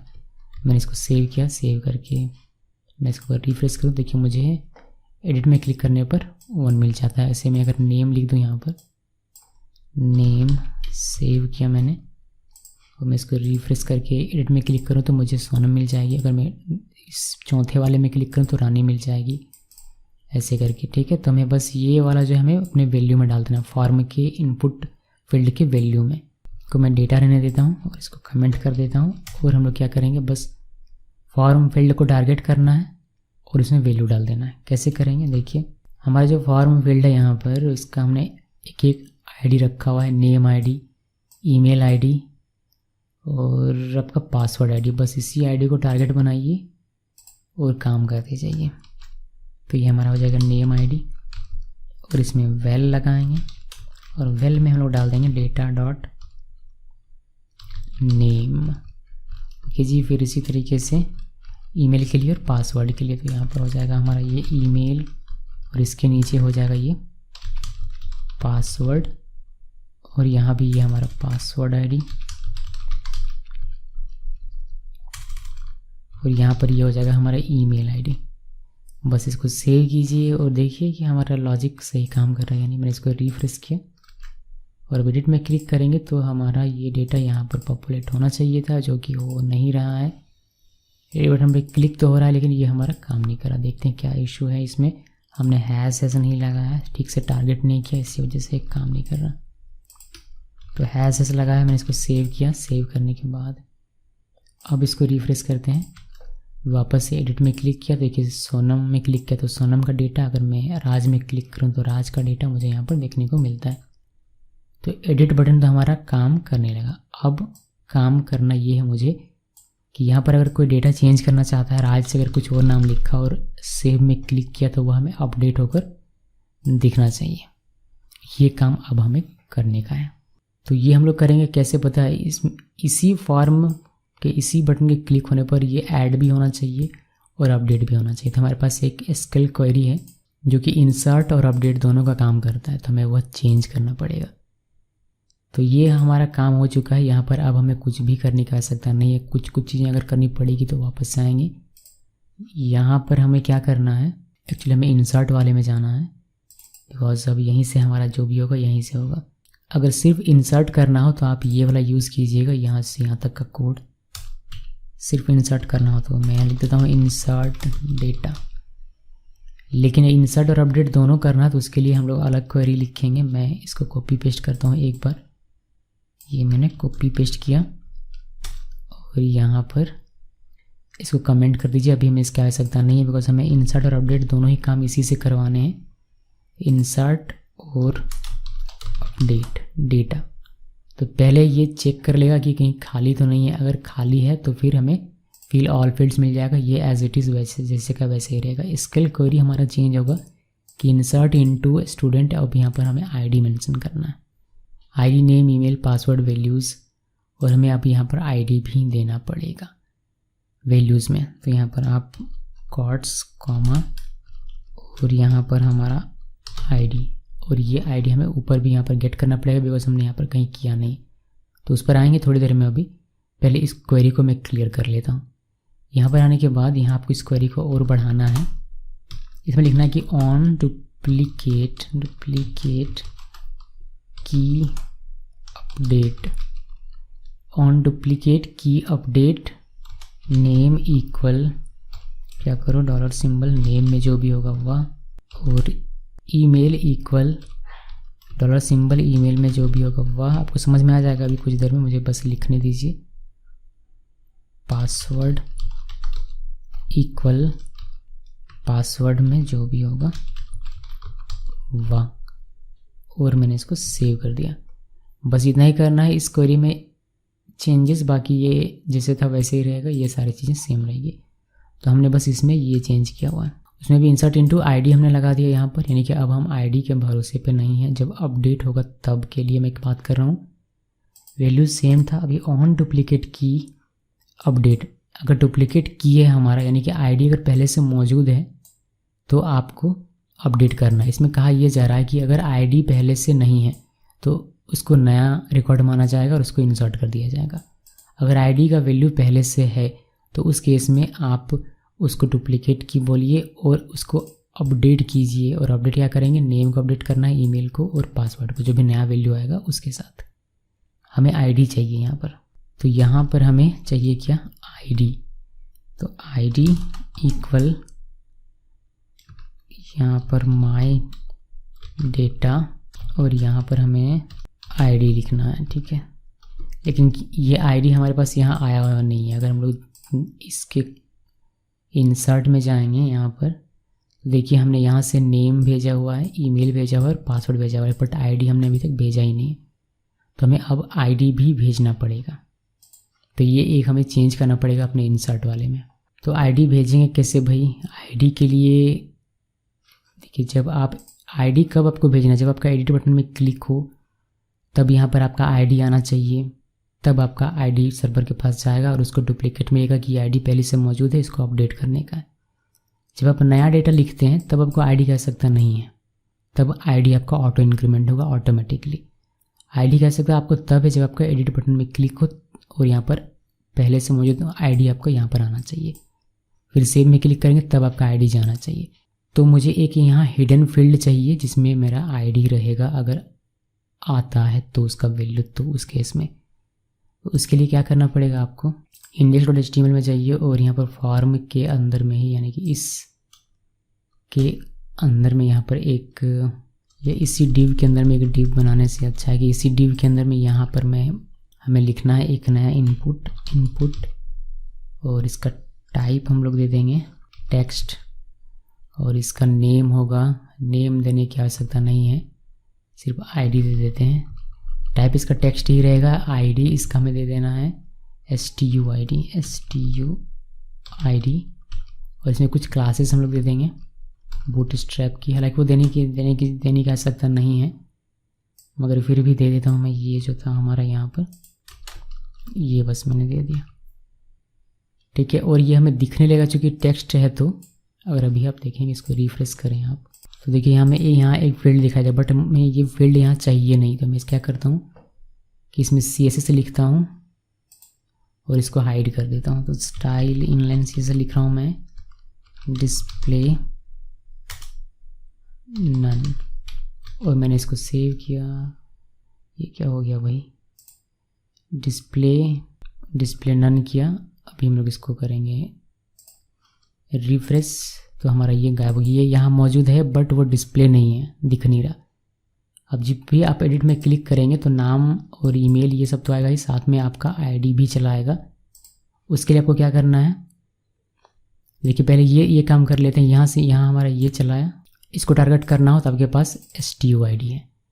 अब मुझे क्या करना है, इंसर्ट वाले में पहले मुझे यहाँ STUID की आवश्यकता पड़ेगी ताकि मैं इसको भेजूँ, फिर इंसर्ट इसको यूज़ करें। बट जब नया रिकॉर्ड बनाते हैं तब तो यहाँ पर आईडी नहीं रहेगा, आईडी आपका रहेगा एडिट में। तो एडिट में आइए यहाँ पर, और यहाँ पर आपको लिखना पड़ेगा ये वाला एक, और यहाँ पर आईडी हमारा क्या हो जाएगा STUID, और यहाँ पर आपका बस ये डेटा आईडी। मैं इसको सेव करता हूँ। अभी मैं क्या करता हूँ, मैं इसको हटा देता हूँ, ये जो हमारा था ये स्टाइल, मैं इसको हटा देता हूँ, मैं आपको दिखाता हूँ एक्चुअली में। ठीक, सेव किया मैंने, सेव करने के बाद इसको करते हैं रिफ्रेश। देखिए एडिट में क्लिक करेंगे तो हमारे पास ये आईडी चलाएगा, यहाँ क्लिक करेंगे तो 2 आईडी चलाएगा। अब जब सेव बटन में क्लिक हो तो ये वाला आईडी, ये नेम और ये जो भी नया वैल्यू रहेगा वह सारा हमें वैल्यू सर्वर को भेजना है, यानी कि insert.php के पास यहाँ पर भेजना है। तो भेजने के लिए आपको आना है इंसर्ट में, यहाँ पर इंसर्ट वाले कॉल में यहाँ पर। तो यहाँ से हम लोग एक पकड़ेंगे, ये हमारा STUID हो जाएगा, STUID, और यहाँ पर आप इसको STID का नाम दे सकते हैं। ये हो गया। अभी मैं यहाँ से ये भेज देना है, तो ID STID कॉमा, बस ये डेटा हमने लिख दिया है। डेटा हमारा स्ट्रिंगिफाई होकर चला जाएगा सर्वर के पास, यानी कि यहाँ पर। अब फिर ये आईडी इसको यहाँ पर मिल जाएगा। तो ये काम हो गया। अभी ये चेक करेगा कि क्या आईडी है। अगर आईडी का वैल्यू आता है तो ये अपडेट करेगा, मैच करेगा पहले डेटाबेस से कि ये डेटाबेस में मिलता है नहीं मिलता है। अगर मिलेगा तो अपडेट कर देगा, और अगर नहीं मिलता है, जब आप इंसर्ट करेंगे तो कोई आईडी नहीं आएगा, तो डेटाबेस में मिलेगा नहीं, तो उस केस में ये इंसर्ट करेगा। इस क्वेरी का सिंपली इतना ही मीनिंग होता है कि अगर आईडी मैच कर रहा है डेटाबेस में किसी भी आईडी से, तो इनको अपडेट कर दो, अगर नहीं तो इंसर्ट कर दो। ओके, तो मुझे उम्मीद है कि ये हमारा काम करना चाहिए। अभी जैसे हमने लिखा है उस हिसाब से देखते हैं करके। तो मैंने इसको रिफ्रेश किया। अभी सिर्फ अपडेट करने की बात करते हैं। तो रानी को मैंने एडिट किया, देखिए रानी का 4 आईडी और ये सब कुछ हमें दिखाई दे रहा है। तो रानी की जगह मैं करना चाहता हूँ राजा, तो मैंने इसको राजा लिख दिया, और इसका ईमेल भी मैं चेंज कर देता हूँ raja@gmail.com, password same as it is रहने देते हैं। जब हम लोग सेव में क्लिक करेंगे तो हमारा ये वाला बटन क्लिक हो रहा है, ये इवेंट फायर होगा। आपको सेव बटन क्लिक दिखाई देगा कंसोल में, और हमें आईडी मिल जाएगा, बिकॉज आईडी यहाँ पर है 4। तो ये आईडी यहाँ पर चलाएगा, नेम भी चलाएगा और ईएम भी चलाएगा, पीडब्ल्यू भी चलाएगा। फिर ये डेटा हम लोग पास कर दे रहे हैं insert.php के पास स्ट्रिंगिफाई करके, तो ये डेटा चलाएगा यहाँ पर। ये सारा डेटा आईडी के साथ, आईडी 4 है इस बार, याद रखिएगा। नेम राजा है, नया डेटा, और ईमेल भी raja@gmail.com है, और पासवर्ड पुराना ही है तो पुराना वाला यहाँ पर रहेगा। फिर अब ये क्वेरी रन करेगा, पहले ये देखेगा कि कोई एम्प्टी तो नहीं है, कोई खाली नहीं है, तो ये इसको एग्जीक्यूट करवाएगा। अब ये एग्जीक्यूट करवा, ये पूछता है कि insert into student ID, name, email, password, values. ID में जो भी था, आईडी में क्या है 4 है, नेम में राजा, ईमेल में raja@gmail.com और पासवर्ड पुराना वाला। तो अब ये चेक करेगा कि क्या आईडी में जो आया जो कि 4 है, क्या वह डेटाबेस में यहाँ पर पहले से मौजूद है। तो ये देखेगा कि हाँ 4 यहाँ पहले से मौजूद है। तो इस केस में ये इसको इंसर्ट करने के बजाय ऑन डुप्लीकेट की मानकर अपडेट करेगा, यानी कि नेम कॉलम में जो भी नेम में नया वैल्यू आया उसको अपडेट कर देगा, ईमेल कॉलम में जो भी नया ईमेल वैल्यू आया हुआ है अपडेट कर देगा, पासवर्ड कॉलम में जो भी नया पासवर्ड आया होगा उसको अपडेट कर देगा। और अगर क्वेरी सक्सेसफुली रन होता है तो आपको ये मिल जाएगा डेटा में। अगर क्वेरी में कोई प्रॉब्लम होती है तो अनेबल टू सेव करके वो मिल जाएगा डेटा में, जो कि आप मैसेज के थ्रू दिखा देंगे अपने यूज़र को। तो ये पूरा कहानी। अभी सेव करके देखते हैं कि ये काम करता है या नहीं। तो मैंने इसमें सेव के लिए में क्लिक किया, इसको हम लोग चेंज कर रहे हैं, इसका आईडी 4 है। सेव में क्लिक किया, अब देखिए राजा ये अपडेट हो गया, यहाँ भी राजा हो गया, और हमें स्टूडेंट सेव्ड सक्सेसफुली का मैसेज मिल गया और हमारा ये खाली हो गया। अभी हम लोग एक नया डेटा इंसर्ट करके देखते हैं। मैं यहाँ पर आता हूँ और मैं एक नया डेटा इंसर्ट करता हूँ। नया डेटा इंसर्ट करते वक्त आपको यहाँ पर आईडी का वैल्यू नहीं देना है, वो ऑटो इंक्रीमेंट हो जाएगा। नया आईडी रानी लिखा, जिसको मैंने अभी एडिट किया, rani@gmail.com, और रानी नहीं लिखते हैं, 1 2 3 4 5 6 लिख देते हैं, और मैंने सेव में क्लिक किया। देखिए हमारा डेटा नया इंसर्ट हो गया 10 नंबर में। चूँकि ये नहीं था आईडी तो ये इंसर्ट हो गया, अगर होता तो फिर ये अपडेट होता। ओके जी, मुझे उम्मीद है कि आपको ये पूरा कॉन्सेप्ट समझ में आ गया होगा। ये हमें यहाँ नहीं दिखाना है तो हम लोग इसको डिस्प्ले नन कर देते हैं। यहाँ पर आइए और यहाँ पर सिंपली इसको डिस्प्ले नन करके सेव कीजिए, ताकि आपका ये बिहाइंड द सीन काम हो, यहाँ ये दिखे ना। तो बस मैंने आपको एग्जामिन करने के लिए दिखा दिया था। तो बस एक इंसर्ट कर सकते हैं आप यहाँ से, इसी से इंसर्ट, इसी से अपडेट। आपका डेटा सारा दिखाई दे रहा है, एडिट भी काम कर रहा है और डिलीट भी काम कर रहा है। तो मुझे उम्मीद है कि आपको ये पूरा कॉन्सेप्ट सही तरीके से समझ में आ गया होगा। अभी एक चीज़ अगर मैं देखूँ, इसमें एक नया डेटा और हम लोग करते हैं इसमें इनपुट, तो मैं हालांकि काम करेगा हमारा, पर फिर मैं देख लेता हूँ अपनी संतुष्टि के लिए। मैं इसमें लिखता हूँ, क्या नाम रखेंगे, सब आर से नाम है, तो इसको रखते हैं kunal@gmail.com और 1 2 3 4 5 6, और मैंने सेव में कर दिया क्लिक। तो कुणाल हमारा चला था, सेव बटन में क्लिक, और हमारा सब कुछ सही तरीके से काम कर रहा है। एडिट में क्लिक करेंगे, कुणाल की जगह हमने कर दिया अली, और इसका ईमेल भी चेंज कर देते हैं हम लोग अली, और मैंने इसको कर दिया सेव में क्लिक। देखिए हमारा ये डेटा चेंज हो गया। बजाय इंसर्ट होने की, इंसर्ट क्यों नहीं हुआ, इंसर्ट इसलिए हुआ बिकॉज हमारा आईडी पहले से मौजूद था, इसी से हमारा ये अपडेट हुआ है। आप इसको डिलीट करना चाहते हैं, डिलीट बटन में क्लिक कीजिए, ये आपका डिलीट हो जाएगा, स्टूडेंट डिलीट का सक्सेसफुली का मैसेज मिल जाएगा। इस पूरे प्रोसेस के दौरान कहीं भी आपका पेज रिलोड नहीं होना चाहिए, ये ध्यान में रखना है। तो गाइस मुझे उम्मीद है कि आपको ये पूरा समझ में आ गया होगा, जिसमें हमने देखा है एजेक्स, PHP, बूटस्ट्रैप 5 और jQuery। Thanks for watching.